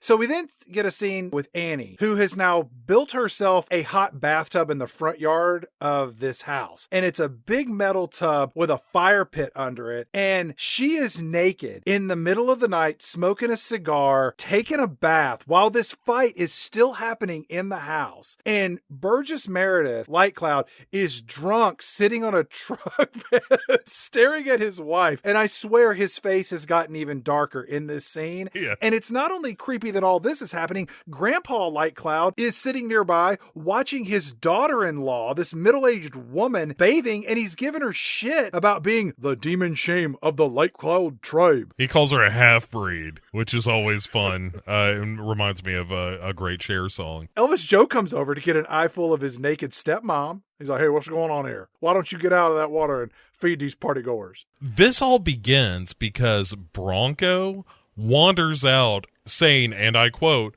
hey, I've never had that much beer in my life. And then Grandpa says, when we have big whoop up, we would serve buffalo. I could go for some buffalo wings. And Burgess Meredith says, at where we gotta get buffalo? Wait a second. Yeah, he and Elvis Joe both turn their heads and look at the cows that showed up no less than 6 hours ago. And they have a real, hey man, are you thinking what I'm thinking? Look. And then Elvis Joe looks over at Bronk and he goes, say, Bronk, I know you're really drunk. You can barely stand up on your own, but I need you to go over here and slaughter one of these cows. I think that's why he asks him, are you drunk enough to forget the horrifying image of this cow bleeding out, man? Because there's going to be a lot of blood. Hey, I've got a golf club in the back of my truck. I'll take care of this toot sweet. I'll tell you, man, I have hit a cow with a golf club. You're going to need something bigger. Man, them skulls are thick as hell. Did I mention that my golf club is also attached to a cinder block, which is also attached to the bathroom key at the Citgo toilet? I got to tell you, Bubba, my money's still on that cow, but I'm sure as hell going to like watching it. We cut to the next scene where a cow is on a spit roasting over a fire. Keep in mind, the party is still going on during all this. They slaughter, prepare, and cook Yes. a cow while continuing to drink and party. Lest you think that the fight is over, the movie cuts back to Frank Hawk and Jackson Hecrow, and they are still beating the shit out of each other. In between drinks, because we can't have one stereotype without the other, Chad. Oh my God. We're going to combine them and get the chocolate and the peanut butter. We get more shots of the dogs cowering in fear under the porch because they know what's good for them. The band is still playing music. And then, Bo, girls start climbing up on nearby rocks to go-go dance. And then the film starts doing these hard edits where not only does the film sort of jump from one scene to another, the music soundtrack abruptly shifts from country western to this generic beach blanket guitar rock. And then the clips start getting shorter and shorter and more rapid. And you start seeing women being dragged off by men over their shoulders. And as this rapid fire series of images reaches a crescendo, it ends with Burgess Meredith Lightcloud sitting in a different porcelain bathtub where he's just totally submerged in empty beer cans. And Elvis, by the way, still drunkenly making out with some girl. Like he's the last man standing in all of this and just... Come on, baby. Stay with me. I got enough cocaine in me that this beer ain't gonna cut through it, you know? I just evened out. There are parts of this movie that feel like you're watching one of those latter love bug movies, and where it's kind of goofy and silly, but then there are scenes like this end of the party where it's almost psychedelic in nature and disorienting. Yeah, the danger must be growing. Right. It's really strange the way this whole sequence is so completely out of place as a piece of cinema, dare I call it. Yeah, I don't think it qualifies. Movie at best. Probably a flick. I think they just had a bunch of footage of the party and they were just like, put it together. There you go. There's your party. Like there was no thought behind it at all. And then the next morning or a month later or whatever, everybody is coming to. Yeah. As this place is just littered with beer cans among the usual junk. It looks like the day after Burning Man. I mean, there are Yes. literally hundreds, if not thousands, of beer cans everywhere. They are on the ground, in the trees, on the roof. They are in Burgess Meredith Lightcloud's pockets. As he walks out of the house, he just starts fishing into his pants and he's just pulling out crushed, empty beer cans. I've been really drunk in my day, but I've never found empty beer cans in my pocket. That was a new one for me. Yeah, that's a special level of alcoholism that I've never even glimpsed. As he staggers into the sunlight, Christ, he starts yelling for Elvis Joe. Elvis Joe, where are you? Oh, hey man, I was just under the porch here catching some Z's with my buddies, tin and cans. As well as a bunch of dogs. I didn't have a blanket, so I just decided to take a bunch of this trash and put it over my body and my face to block out the sun. I wouldn't want my skin to get any darker than it already is. And he's immediately spry, like he's not hungover or anything after these weeks of drinking and partying and fighting. And then Annie lets out this shriek that I was 100% sure that she found a corpse. It turns into Shallow Grave, like, say man, we gotta bury this body. It's gonna tear our relationships apart, man. Hey, you don't need to bury it. Just put it on the spit. I've got some barbecue sauce, a little bit of sea salt. It's going to make a delicious brisket. Talking long pork, man? Now you're talking my style. Ain't the first or the last time I'm gonna eat a human being. Today. It turns out that they... Yeah, hey, save some of that for jerky, man. Stuff is good on the road. It turns out that they don't find a body, but it is discovered that Bronk shot and killed the only bull that they had during the drunken feast of debauchery the night before. So Burgess Meredith Lightcloud says, Christ, without a bull, how are we going to get bull semen to make these cows have babies? Burgess Meredith also says, if we get a bull, it's going to cost us $5 $500. We don't have the money to replace that bull you stupid drunk friend cooked. Elvis Joe steps in and says, leave it to me, Burgess Meredith Lightcloud. Why don't you give me $1? I'm gonna go over to Glinda Callahan's, the only bar in town. I'm gonna call a buddy of mine, Hank Bowers, over at Big Spring Stockyard. I know none of this makes any sense, but don't worry, we won't explain it later. By the way, where's that horse that can barely stand on its own 4 legs? I'm gonna ride that into town. Yeah, he takes this horse to a store in the middle of nowhere, and inside there's an old woman who's Glinda watering down liquor bottles. Yeah. He comes in and he's just like, say there, Glinda, you are sure looking real hot. You know how me and you used to flirt and whatnot? You are looking just as good as you ever did. She immediately goes over and starts locking the doors to this place and turning on some sexy music. And she's like, so Elvis Joe, when you were out there riding all those bulls between your manly thighs, did you ever think about me, Like maybe I was one of them bulls and how you'd like to ride me? Sure, baby, thought about you a lot. Did you ever think about you being 30 years my junior and how thrilling and exciting that would be for you? I learned a lot from you. I ain't gonna lie to you, Mama. But I got to tell you, I'm moving on. I've been looking for a greener banana. Elvis goes over to make a phone call, and a car pulls up that needs gas, so Glinda goes outside to do her job. Elvis goes over and grabs himself a beer because it's probably, 11 a.m.? Yeah. Elvis calls up this guy, Hank Bowers, and he's like, hey, man, I need to get a new bull. So about this time, from the back room of this roadside bar, appears Glinda Callahan's daughter, Mamie. She is this 19-year-old redhead, and I propose that she is also a special needs person. She is clearly homeschooled, at the very least. She is supposedly 19. She acts like she's maybe 6 in this entire film. Yes. It is unsettling and difficult to watch considering what happens over the next 45, 50 minutes of this movie. But she's hot, and Elvis Joe sees her, and he's like, say, man, I haven't done a mama-daughter in a while, and this one looks pretty cute. She comes out and she's wiggling her ass in this 1960s floral print miniskirt dress, and she's like, hey, Elvis Joe, I'm 16 years old now. That's this many. That's 19. I'm gonna wiggle around and shake my ass while you're on the phone. Hang on, Hike, I'm gonna need a bull. I'll tell you what, I'm gonna come by and talk to you about it. Right now, I gotta hang up because something's coming up, if you get my drift. What do you need a bull for, Elvis Joe? Wow, that's just grown-up talk. How about you come over here and let me lick your lips? Glinda overhears this, and she comes inside and she says, over my dead body, if anybody's gonna have sex with Elvis Joe, it's gonna be me and my old vagina. Mamie, get in your bedroom and take that shameful dress off. And so she does, but doesn't close the door as she starts to undress, and Elvis Joe is like, all right, now we're talking. Tell you what, can I get a refill on that beer? The floor show seems to be just starting there, Glinda. Glinda then just gets a gun.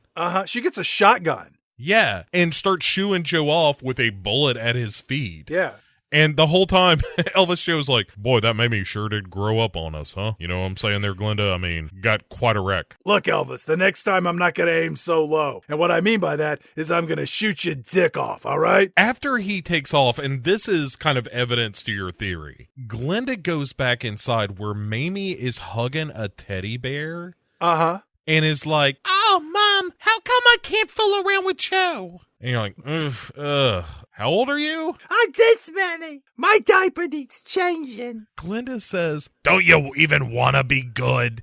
Yeah, but how can I be good when I never get any practice at it?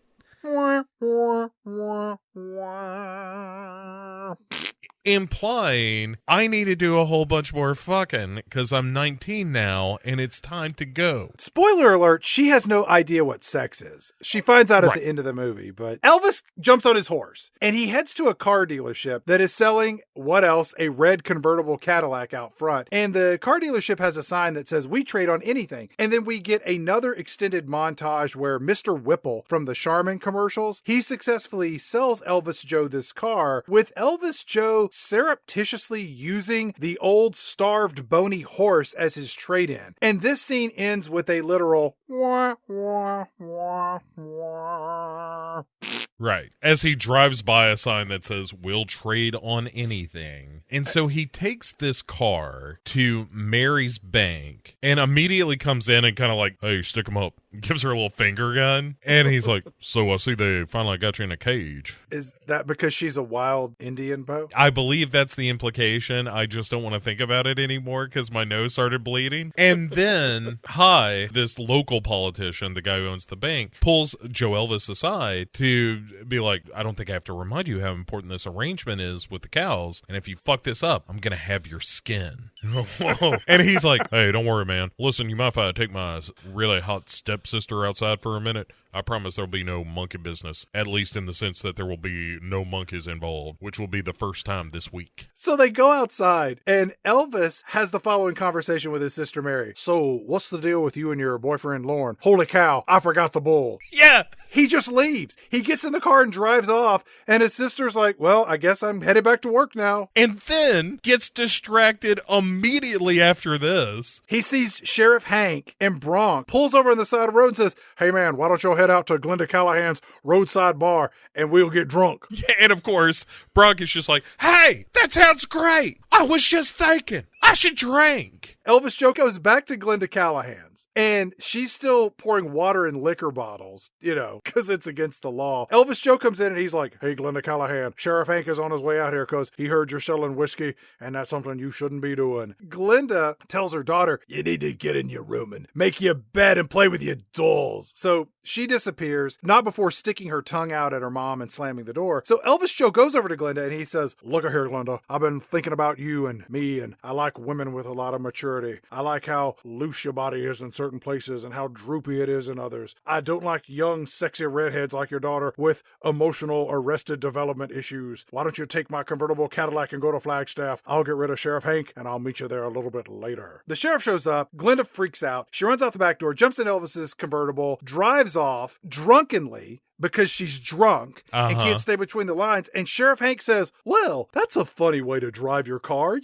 intoxicated. Meanwhile, inside, Elvis is already playing little tickle games with Mamie. It's full-blown grab ass. Yeah. He's like smacking her thighs and she's giggling and laughing. That took about 8 seconds. Hey, won't you, tell me when I pat something that you don't normally shave, you know what I'm saying? Yeah, the Sheriff Hank rolls in and is like, hey, Elvis Joe, wasn't that your car that I just passed swerving all over the road? Hey man, what car? I don't own a car. I didn't just buy a car. Always on the grift, this one. Then he says, look man, we're going to have ourselves a real party. Hey Bronk, why don't you call up the tribe, tell them that this is the happening spot tonight. And this whole time, Mamie is just wiggling in her chair, writhing her legs and crossing and uncrossing them. And she's being just eyed by the sheriff and Bronk and Elvis Joe. It's very unsettling. This adult woman child who's also slurping down a cup of yogurt that her mother left her before she split town before being arrested for the illegal sale of liquor without a license at this shithole dive bar. It's insane. And then we just cut to this party happening at Glenda's store. He's just giving away all her booze. Yeah.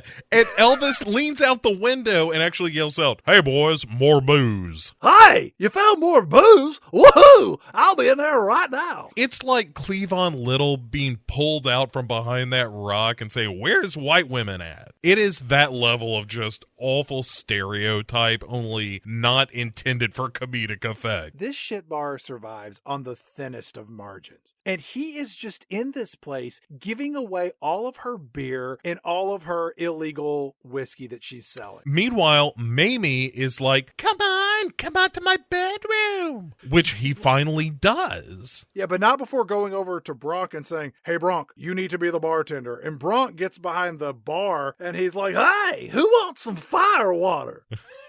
It's the worst. He's like, hey, before I get involved in a little sexual shenanigans here with this, I don't know, what'd you say, 17? 19. A little older than I like, but all right, baby. Bronk, I need you to go pick up that bull tomorrow from Hikes. And he's like, hey, you got it. Be sure to remind me I'm real drunk. What do you need a bull for? Can you explain that to me? And Elvis sort of gives a head nod over to Mamie. Right.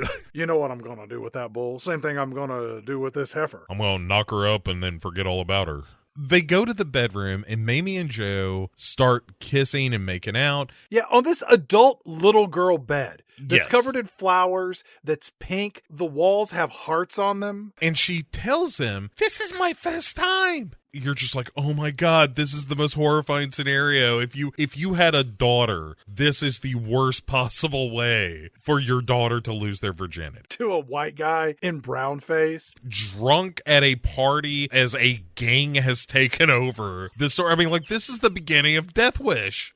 About this time, Glenda Callahan shows back up at the bar driving Elvis Joe's Cadillac, and she sees that all of the tribesmen are inside drinking her booze. And it cuts back to the bedroom, and Mamie is now being the aggressor and putting the moves on Elvis Joe in this childhood, adulthood bedroom of hers. And Glenda goes over and peeks through the windows of her bar and finds it overrun by these maniacs. And then back in the bedroom, Mamie is saying to Elvis, "Elvis Joe, we should get married." And then she leaps in the air, and there's no other way to describe this, Bo. She jumps Elvis Joe's bones. That's accurate. About this time, Glenda Callahan, she is letting the air out of Elvis Joe's car tires, and then she wanders over to the open window of her daughter's bedroom where she sees Elvis Joe and Mamie kissing, and then Glenda climbs into the bedroom, reaches under this woman, child, adult's bed, and pulls out the loaded shotgun and puts it against Elvis Joe's head. Yeah, he gives it a real Looney Tunes, like he looks at the gun and then goes back to kissing Mamie and then looks back at the gun and is like, "Hey, say there, Glenda, you seem awfully upset about something." She shoots at him. Right, it goes wide. He rushes through this party with Glenda chasing him and Mamie chasing her, saying, "We're gonna get married!" Elvis gets to his Cadillac and starts to take off, but realizes, Chad, that his tires have been flattened by Glenda. Wah, wah. But then Glenda takes another shot at him, and he's like, "Fuck this, man. Riding on rims is how we're rolling tonight, Elvis Joe." And off he goes. I haven't even made one payment on this Cadillac yet. Wait a minute. I don't even think I signed paperwork for this Cadillac. Wait a minute. I think I stole this Cadillac. Wait, was it an even trade for that horse? That hardly seems right, man. What's that poor guy ever going to feed that horse? I think maybe I did him a disservice. We get to the next day, and Elvis Joe wakes up in his car, and Bronk is there with a bull in the back of this livestock truck. And Grandpa Cloud says, "He stole that bull just like the old days." You know, Bo, because Native Americans are not only illiterate, unreliable drunks, they're also notorious thieves. Yeah, lest we forget. So Elvis and Bronco start lowering the back of this thing, and Elvis Joe is like, "Hey, man, get that gate ready. This bull's going to come charging out of there, man. He's going to fuck everything he sees once he sees them heifers." "Hey, I got a bunch more beer. We'll give it to the bull, and that'll relax him before he goes in there to fuck those heifers. That's what I do before I get with a lady." "No, man, unlike you, we don't want to be pushing rope with this here bull." They get it down, and this bull is just passed out in the back of this truck. Yep. They go inside, and they're starting to literally drag him out of the back of the truck while lullaby music plays. Yeah, that's funny. They finally get him out, and they get him into the pen, and he just lies down. We do get a nice shot of the bull's scrotum, and it looks like a speed bag dangling between its back legs. Yeah, that's the one thing that movies of this period had going for them. I mean, there was lots and lots of horrible racism, but also, they didn't get so hung up on nudity or animal balls and stuff like that, and they were the better for it. Let me ask you a question. Is King Kong a boy or a girl? Technically a boy, but these movies are too cowardly to ever show you. Like a big floppy gorilla cock? I would love that so much. If King Kong versus Godzilla had the first Kong with a real baby's arm between his legs, and like Godzilla like burned it to attack him. He's like, "Oh, that hurts my parts." Because that's how King Kong would talk, clearly. "Hey, Godzilla. Hey, Godzilla. Quit roasting my wiener with your open flame. I heard you're all the way from Tokyo. Is that true? Did you eat some fish on the way? It seems like you'd be all full up. Also, why are you so big? If you're eating all that fish, those omega-3 fatty acids supposed to melt it right off. Let me ask you a question. If your head was a hot dog, would you use your own atomic breath to cook yourself?" It's a simple question. Just answer it, my friend. Just answer it, Godzilla. Hey, Godzilla, are you and Mothra really friends? Or is it more an uneasy alliance? I always suspected it was the latter. but I hoped it was the former. The two don't have to be mutually exclusive. Hey! Also, what about those twins that sing to Mothra? How come they never sang a song about you? Or more importantly, how come they've never sang a song about me? Hey, do you think they could sing a song about us as friends? Godzilla and Prong together again. I'll start it off for Ebony and Big Green Scaly. How about that? Hey. Live together in perfect harmony, eating hot dogs and roasting wieners. That's you and me, buddy. I'll put the rocks around a grill. You start the fire, of course. Hey, have you ever been to Skull Island? That's where King Kong's from. I wondered if you ever visit his home. Maybe you'd have a deeper understanding of him. Hey, how do mirrors work? I think it's a parallel universe. Sometimes I try to push a sandwich through the mirror to give myself a treat on the other side. I just make a mess on the mirror, Godzilla. I end up licking pastrami off my mirror. What are we doing? Okay. All right. Elvis says, look, man, I just got to get this bull interested in heifers, even if I got to show it myself. You heard me right. I'll fuck these cows if I gotta. Grandpa White Cloud says, can I watch?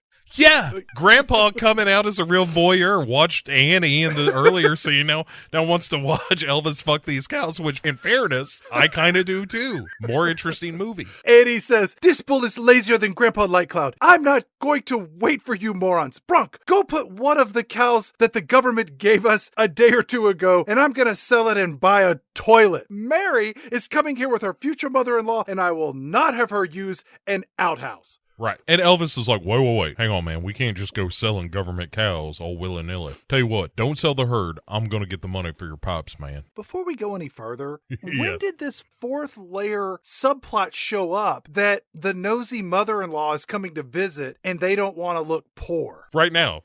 Chad, right? Did you miss it? Just now, when you said the thing, that's when it happened in the movie. It's like an episode of Bewitched or something.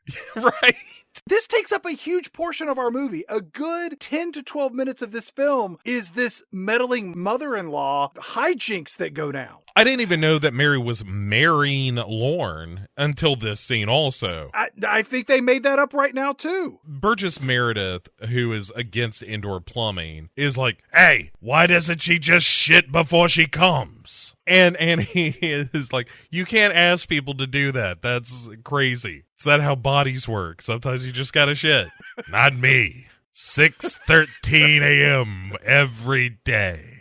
I have bacon for breakfast, bacon for lunch, and I drink my dinner. And then I take a shit. Well, who are you? You expecting Zoe Deschanel? She's a monster. Elvis Joe says, hey man, I can get money for that new toilet. Everybody be cool. So he takes his red Cadillac that I don't think he bought, and he goes to some junk man to sell parts.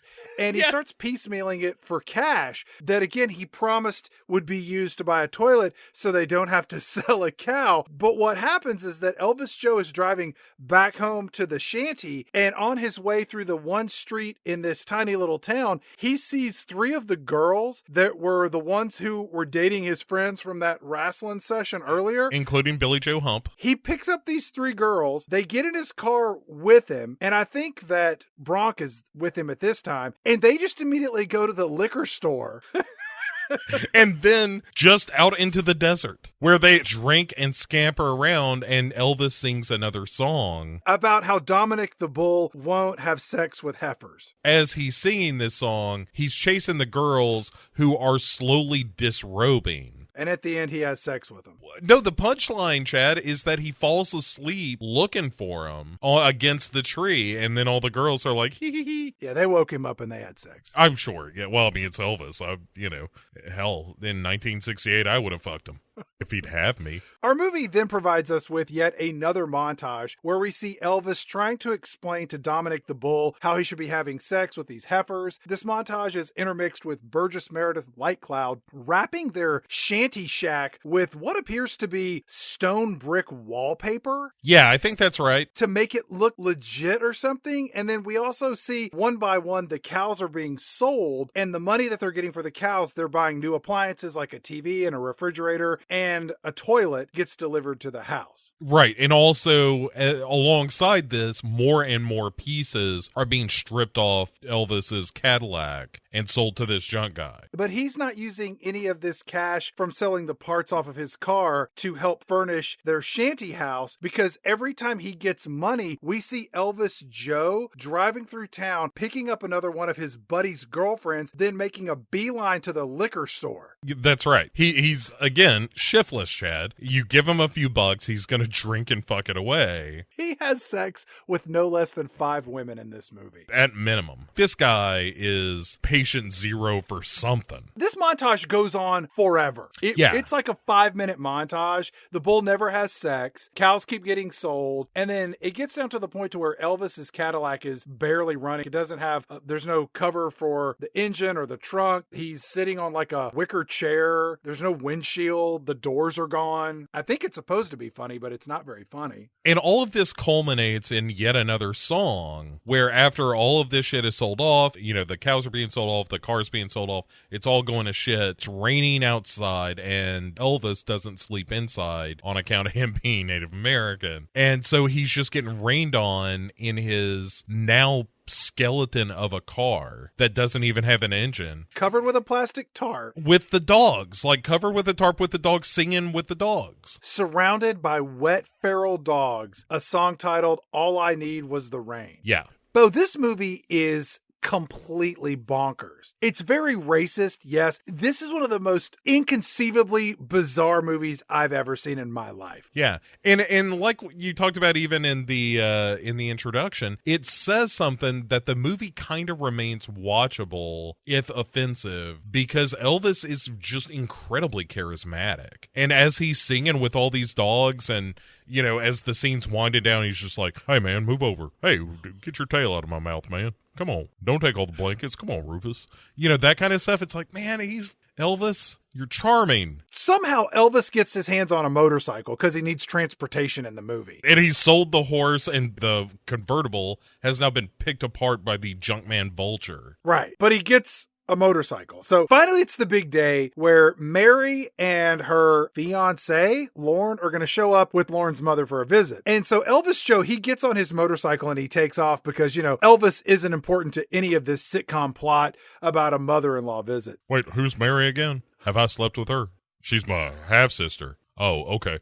Well, I will just put the tip in then. Elvis Joe, he drives by Callahan's roadside bar where Glenda is pumping gas in a customer's car, but she sees Elvis Joe, so she grabs her shotgun to go kill him. And Elvis Joe drives down the road a little bit, and he finds Mamie just hiding in the bushes with a suitcase because she's run away from home the way a disgruntled 6-year-old would. And Mamie says to Elvis, Elvis Joe, me want to go with you. Me talk pretty someday. Me make you happy, Elvis Joe. And Elvis Joe says, well, get on the back of my motorcycle. I done nailed all my friends, girls. You might as well be next. We cut away from this crime to go to Lorne showing up with his mother, who doesn't, like, again, these are, like, as understanding as white people are going to be in a movie made at this time by these kinds of people. She is not looking down her nose at these people. She's not the stereotypical meddling mother-in-law. I don't remember the name of the actress who plays her, but she's very congenial. She's very polite. She sort of rolls with the punches. She doesn't say anything that is a double entendre or give a glance that's like, rather. She's happy to be there up until people start shooting bullets through the house and she almost gets killed. I would argue she is pleased because they have done their best to appear as white as possible in their home and demeanor. And so that makes her feel more at ease. Okay. I still think it's all horrible. But at any rate, they go inside, which now looks like this almost Cabinet of Dr. Caligari sitcom set. Yeah. Where everything is slightly off in its angles and there are dogs fucking everywhere just yipping and yapping. Yeah. Then Lorne steps out the hole in the floor like the fucking money pit. Yeah. And this is like everything starts to come apart at the seams, right? Like they're helping him up. He falls backwards. His arm goes through the wall and almost hits Grandpa, who's sitting outside. Let's just put a fine point on that. His arm goes through a wall. It's not an interior wall. It's a wall to the outside world. Again, Grandpa on the porch. It's like he's trying to high-five Grandpa. But Grandpa puts a rock in his hand for some reason. I don't know what's going on there. Just trading, I think. And I like that Burgess Meredith goes over to fix the hole in the floor by first putting just a small green rug over it, which is pretty awesome. But then he caps it off by piling up a few volumes of the encyclopedia to make sure nobody ever has that same accident happen again. Sure, because most people aren't as heavy as 2 encyclopedias. That's just science. So Annie is trying to keep everything on an even keel, so she offers tea to everybody, but then it turns out they didn't hook up working water to these pipes, they just got pipes, because that's not how water works. Also, the bathroom doesn't have a roof, it's just the outhouse with wallpaper on the interior of it, and kind of attached by cardboard or something, maybe. It's a mess, man. While they go to get water for the tea, they leave Burgess Meredith Lightcloud alone with Lauren and his mom, and he's just sitting over by himself, quietly muttering. He's like, and the silence gets to be too much for everyone in the room, including Burgess Meredith Lightcloud, who has the funniest line in the whole movie, where he looks at Lauren and his mom, and he goes, "Would any of you like to use the toilet?" And then he just smiles uncomfortably. And Lauren laughs like it's a joke, which it's the closest thing this movie has, in fairness. His mom starts laughing as well. Then Lauren, like feeling things have kind of started to steady themselves again, stands up and is like, "Oh, look at this shitty chandelier that you hung in the middle of the room. Isn't this nice?" And it just comes off in his hand. It's a lot of physical comedy in this scene, and this scene goes on forever too. Outside, Annie is talking about how shitty everything is and how this is all disaster, and Mary is like, no, Lauren's mother does not need to be impressed. She's one of the good ones, like me, Mom. And then they hear her scream, and they rush in to discover that she has been scared by Grandpa, who has wandered in. Uh-huh. And it's just become a racist Addams Family at this point, where it's just like, oh, we tried to pretend to be normal for your date, but now, the jig is up and we're all creepy. The mom is like, everything's cool. I just want to ask, though, where is this Elvis Joe that I've heard so much about? Yeah, I heard Elvis Presley was in this movie. I would really be interested in meeting him. Why isn't he in the last 15 minutes of the movie? Well, he shows up with Mamie on the back of his bike, but he doesn't go inside. Immediately, he throws a blanket into the back of his shell of a car in preparation to have sex with this adult woman child. While Grandpa watches. With the feral dogs. Yes. I love that this character is just watching everybody in the movie fuck. That's how he gets off. I love it. This was the best $2 of entertainment that I've spent in a while. It's so crazy. And so inside, tea is going around. Grandpa has wandered inside. As they're talking about all the new appliances, Grandpa says, "Yeah, that fridge costs half a cow." Then a gunshot busts through a figurine on the mantle, in quotes, mantle. And Glinda has shown up in this movie to shoot Joe. Yeah, this time with a pistol. Yeah, as the dogs once more hide under the porch, because they know, hey, when the bullets start flying, the fighting and the bullets and all that, you go under the porch. Joe will find his way there eventually. Elvis Joe and Mamie just pop up in the Cadillac, get a couple of shots thrown their way, and they kind of hide behind there. Elvis Joe just goes, "Mamie, see you later," and then runs. He runs into the shanty while Mamie screams out, Ma, don't shoot Joe, he's good. Joe likes to give me kisses. And then Glinda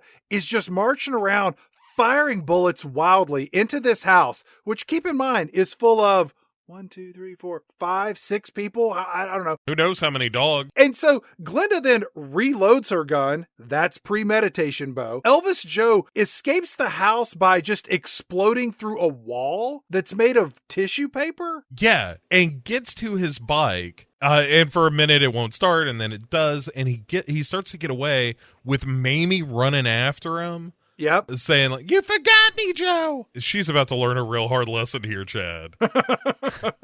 Where she gets to the pond and Joe sees her, stops, turns around, kisses her, and says, I gotta tell you, maybe we just weren't meant for each other, man. And then takes off. At which point, she just sits down in an oversized mud puddle and sploosh splashes around because she has the mental capabilities of a 6-year-old child. But, don't worry, ladies and gentlemen, she'll be back in our movie. We cut to Lorne and his mother saying goodbye. The mother actually says, she was like, it was a lovely day. I hope to see you again before I leave. And, this future mother-in-law, she's very polite and she's pleasant. During all of that gunplay, at one point, she just goes stoically frozen. Right. Like she's incapable of moving because I think she knows that probably there's a better chance of her not getting shot if she stays still. Either that or she just shut down. Like she can't even process how crazy that this moment has become. 1 minute ago, I was here having a perfectly nice tea with my son's future in-laws, and the next minute bullets are coming at me. Can you imagine going to visit anyone at their house and like you're visiting someone and then their son shows up and starts fucking somebody in the shell of a convertible, and then an old lady shows up with a pistol and just starts blasting bullets into the house,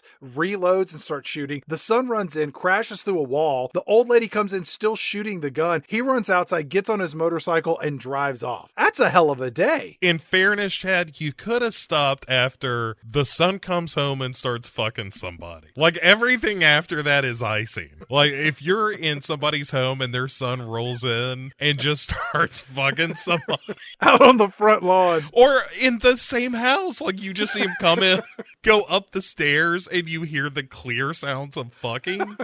How horrifying would that be? You know what'd be even worse is if the grandfather stood there and watched. I'll be back. So Mary stays behind. She does not leave with her fiance because it's been a bit of a chaotic day. And then we cut to the next day at the bank and Mary's opening it up and Elvis Joe shows up and she invites Elvis Joe to come inside and she tells her brother, look, Joe, I finally know who I am. I wrote Lauren a letter. I broke off our marriage, engagement, relationship, whatever it is that we got going on here. And no amount of paint or fancy furniture will change who I am. I don't belong in his world and I've got a grandfather who wants to scalp white men. That's dialogue from this movie. She's got a real I should aim lower kind of vibe happening here. Elvis Joe gets real high and mighty about it, and he's like, when I get down, I don't just sit around and look at myself or something. He tries to storm out. This is actually my favorite joke of the movie, is him trying to storm out and realizing that the doors are locked, and he has to wait for her to come unlock the door so he can finish his dramatic exit. It's kind of a good gag. So he leaves the bank, and he runs into his buddy, Hike Bowers, the guy that they stole that bull from. And Hike says, hey, Elvis Joe, don't you say hi to your friends anymore? And Elvis immediately punches this guy in the face. Yep, punches him in the face. Then these two just start beating the shit out of each other. Hike could not be happier that this was his greeting. I mean, it was just, as soon as he gets punched, he's like, just like the old days. And they start fighting like they had a fight club together back in the day, just cackling and whatnot. And then Elvis is like, hey, man, you sold me that bum cow. That was supposed to be a blue ribbon bull. And Hike is like, yeah, it is. That thing hadn't helped me start no herd at all. Oh, you want to start a herd with it? No, not that bull. That's the wrong bull for that. That bull is the best bucking bull in the world or whatever. Hey, maybe that bull won't fuck them cows, but it does give me another grifter idea. I didn't understand how a bull that you can't ride at a rodeo doesn't want to have sex with other cows. I clearly did not pay attention to any of the 4-H classes that we were forced to sit through. And you know what? If they had one about bull fucking, I would have perked right up. So I think that's on 4-H. I didn't understand the logic of what was going on here. My take on it was, it's a different time, right? So the bull is gay. He can't be out about it. And that leads to a lot of rage. He's very angry, but also has no interest in the heifer. So that was my read of the character. I'm not sure if that's what was on paper, but that's in the what's in the essay I turned in to my Phoenix Online class. Was your essay titled, I Can't Quit Moo? It was just called cow fucking. It's University of Phoenix. Like, we're not, I'm top of the class with cow fucking. Elvis, realizing that he's got a grift that he can go pull, he takes the bull down to a rodeo that luckily happens to be going on that same day. And Elvis Joe shows up and he's got Dominic the bull that's like sleeping in the back of this trailer. And he says, hey man, I'll bet there's nobody here that can ride this bull for 8 seconds. And I'll tell you what, for some reason, I don't know why I would say this, but I know I'm a rodeo rodeo champ. I'm going to give 2-to-1 odds that I can ride this bull, which they're like, wait a minute. What? The bull is sleepy, and you're saying we're going to bet money that we can't ride it, but we think we can. But then you want 2-to-1 odds that you can ride it, but it's sleepy. Your logic here is contradictory in nature, Elvis Joe. It's an unnecessary layer to this bet. You can't ride it, that's it. And then at the end, they should be all pissed off, like they get him in the corner, like, we're gonna beat your ass. And they're like, nobody can ride that bull. And he's like, I'll tell you what, fellows, I'll ride that bull, or you can get your money back. And then he rides. Already a better movie. That is so much cleaner. Did they just not have the footage of filmed, or like the yardage to be like, hey, just right. Anyway, so this crazy plan is enacted. Before he can get to execute said plan, he's confronted by a bunch of the dudes that he's cucked through the movie. He's been ladies manning them. And he's like, sorry, boys, I gotta go. And they're like, hey, listen up, Elvis Joe. We're gonna be waiting for you at the main gate. And he's like, all right, man, I'll see you there, I guess. Then Glinda shows up with Mamie and a shotgun, demanding that Elvis Joe marry her daughter now. Dressed up in similar outfits like the fucking Shining twins. That's weird that they're dressed up, but maybe that's just their Sunday best. There's going to be a wedding. You gotta put on your finest. She's the maid of honor, I guess. Anyway. Essentially, all of our B and C plots are coming together at the same time. Except it doesn't really wrap up here. It has more endings than fucking Return of the King. Glinda tells Elvis Joe that Mamie's getting married, and he's like, oh, that's great. Who's she getting married to? And then she says, well, to you. And he's like, oh, I really should have seen that coming. Yeah, I'll tell you what, we'll talk about this more as soon as this rodeo is over. I've got a very complicated bet going on. Long story short, nobody can ride Dominic the Bull, and then Elvis Joe can ride the bull, so they make a whole bunch of money from these hayseeds. Right. The thugs peel away from the crowd after the big event to wait for Joe. Turns out they're waiting like right across from Glinda and her gun. Bronco's truck is stopped. Like everybody stops him as he's coming through with the big truck that has the bull on it. And he's like, hey,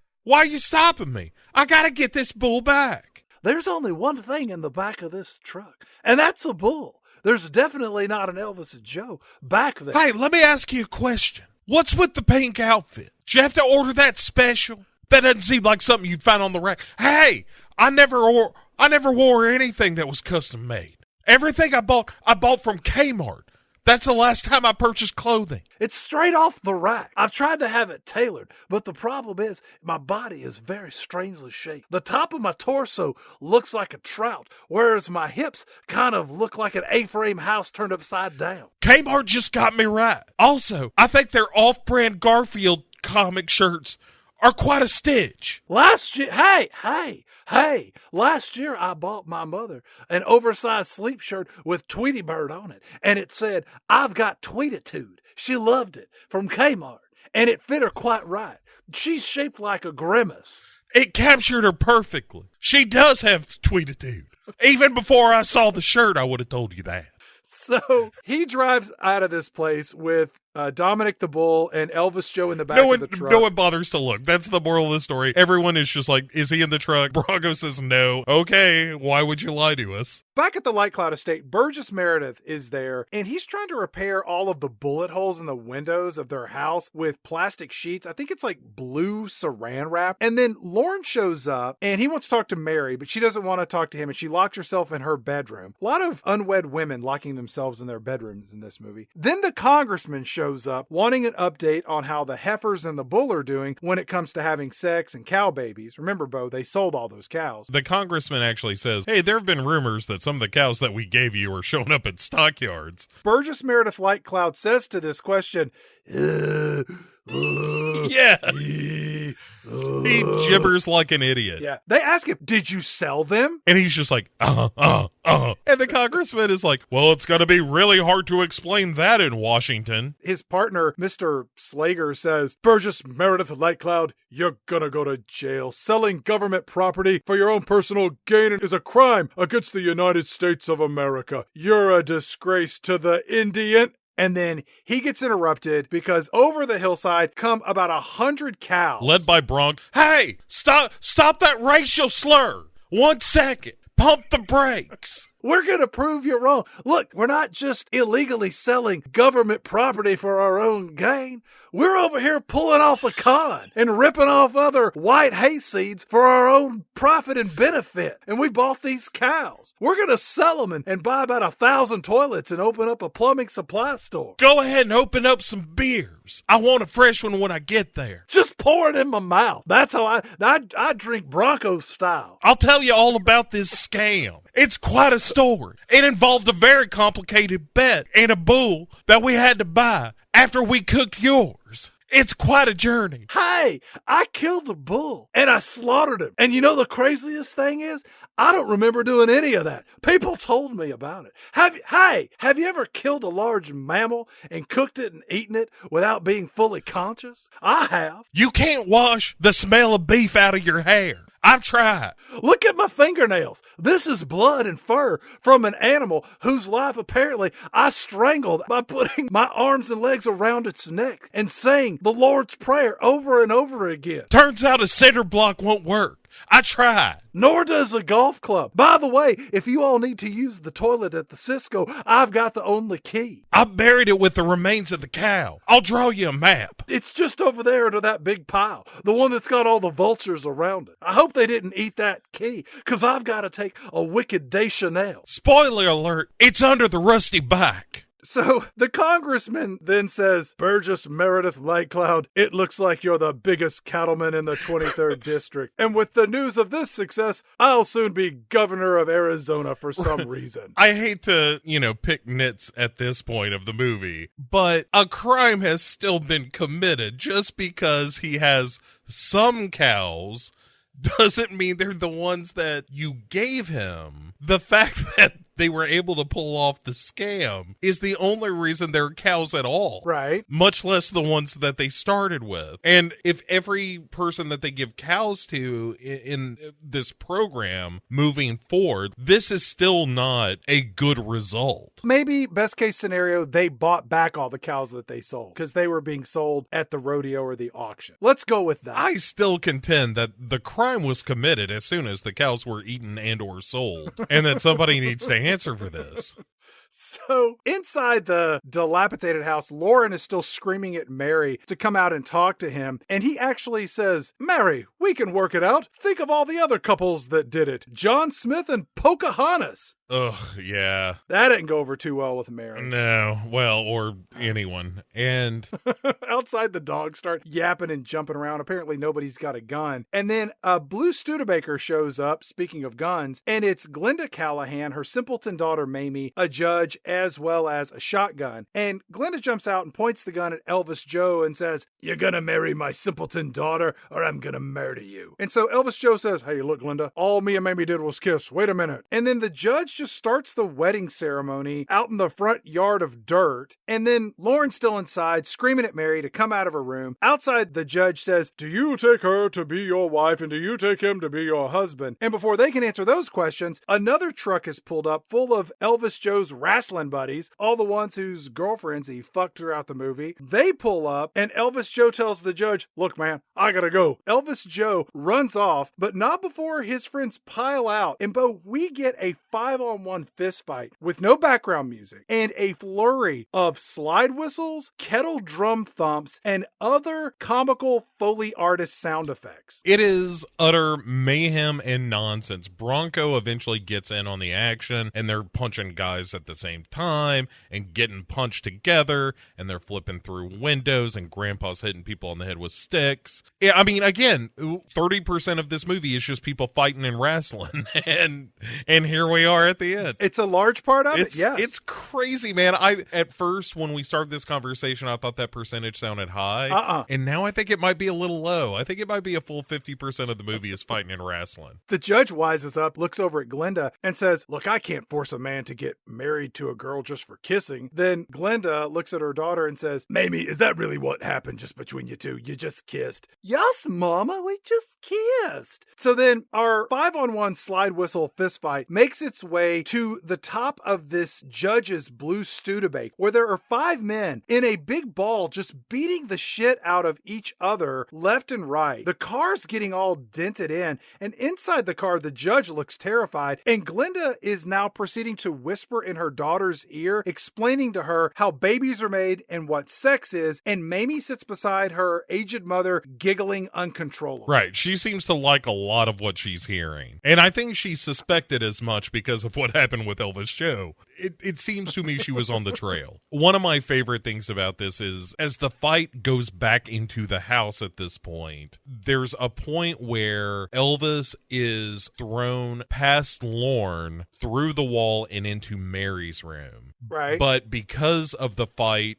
that she's having with Lorne, she immediately grabs a chair and smacks it over Elvis Joe's head. This is truly my favorite line of the movie, where she's like, oh my God, I'm sorry I hit you with the chair. And he goes, that's all right, kind of clears the head. Again, I thought that was a funny joke, and it's well delivered. At one point, one of the 5 assailants beating up Elvis tells Bronk that Elvis fucked his girlfriend too, so now it's 6-on-1. They're all just beating the shit out of each other. Eventually, Lorne gets his way into Mary's locked bedroom. He picks her up, throws her over his shoulder, drags her out of the house against her will. Again, physical assault, including a white man carrying off a Native American woman as she screams, stop, stop, stop. These 6 angry fellas end up chasing after Elvis Joe and continue beating him up. But then eventually Elvis Joe, who is the star of our movie, he summons up some strength and beats them up one by one like Popeye, with a lot of cuckoo bird sound effects and other distracting noises, none of which is music. It's very eerie how this whole fight scene is a lot of boonk, unk,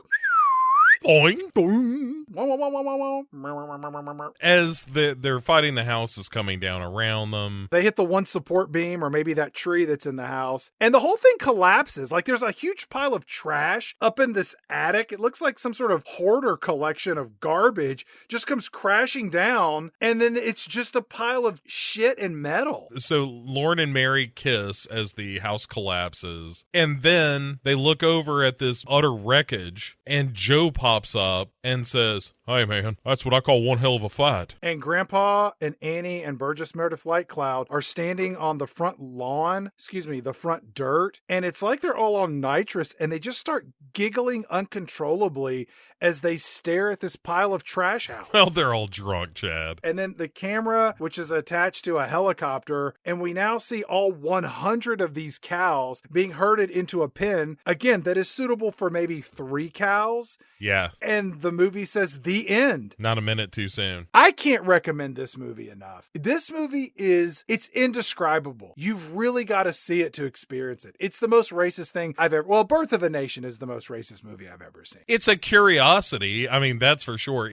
Like I said, the fact that you can still get this movie is kind of crazy. This feels like one of those movies that they're like, oh no, we can't let people watch this. This is terrible. And yes, you can see it for $2. Here's the thing I learned about myself, though, is that one, I can be made incredibly uncomfortable even when I'm alone. Okay. Watching this movie got me there, where I just want to crawl out of my own skin. The other thing is that I think I would like to see sort of what is considered like the best Elvis movie, or maybe couple of movies, that I think that he is enough of a screen presence, and I would like to see him in his best comedy, and see what something like that looks like. You know, those early movies that he made, Jailhouse Rock and King Creole, where he was really focusing more on a dramatic movie career, he's passable in that. He's like a lot of stars of that era, but he was good. Like I said in the intro, it just came to a point to where you can crank out shit and get paid the same amount of money as it's going to take for you to do quality work. And plus, the film landscape was really changing at the time as well, as far as what movies were competing with his latter films in the mid to late 1960s. Yeah, I mean, well, it's that once upon a time in Hollywood era where you have the fading westerns and stuff like that, and the rise of like Polanski and like people who were changing what movies were. When this movie came out in theaters, it was the same year that 2001 came out. Right, yes. It was the same year that Planet of the Apes came out. There were movies that were much more sophisticated in the stories that they were telling. They certainly required much bigger budgets. And again, you were going to see an Elvis movie because you were going to see an Elvis movie. You knew what you were getting into. Maybe not. Maybe you didn't know you were going to see so much overt racism, but I don't know what to tell you. I looked at that movie poster. I think you knew. It's a real something. That the thing that is both perhaps something you can kind of forgive the movie for because it's such a product of its time, but it's also the movie's biggest flaw is the fact that it has no self-awareness at all of the fact that it's offensive. The good thing is that we live in a world today where there isn't this level of overt racism that is incapable of acknowledging how horribly offensive it is. And with this movie, as you said, it is shockingly still available for people to rent and watch. However, Bo, there is a movie that is not available for people to rent or watch, which is going to be the subject of episode 2 of this season. We're talking about one of the greatest movies of all time, featuring one of the greatest rock bands of all time. And I'm not talking about the Beatles in A Hard Day's Night. I'm not talking about the Monkees in the movie Head. I'm talking about the band Kiss in their made-for-TV musical, fantasy, science fiction, comedy, drama film, Kiss Meets the Phantom of the Park from the year 1978. In this movie, each of the members of the band Kiss have superpowers, and they do battle with an evil animatronic inventor, and they are trying to save an amusement park in California. It's a nightmare of a film. It's all the production value of, say, your $6 million Men. It was produced by Hanna-Barbera. Yeah, that feels right. Love them or hate them, Kiss is a band that will do anything for a buck. As did Elvis. But I think Elvis at least tried to hide it under a layer of like artistic integrity that Kiss has never pretended to. They have always been schlock. They know they're schlock. In both episode 1 and episode 2, we are going to have our primary musical performers wearing a lot of face makeup. And robot doubles. Oh, did we not talk about it? We skipped right over the robot double in this movie. It was this movie's all over the place. So that's episode 1 of season 15 of Flop is Born. As always, like, rate, review. Send us an email, pick6movies@gmail.com. Bo, it's time for that question. Any final thoughts on Stay Away Joe? Yeah, I mean, how can you bleach your brain? Well, I think you just need to put some ultraviolet light inside the body, and then that's really is what cleanses it. Because I've heard that sunlight is the best disinfectant. Which hole does it go in? And bend over and I'll show you. Or not.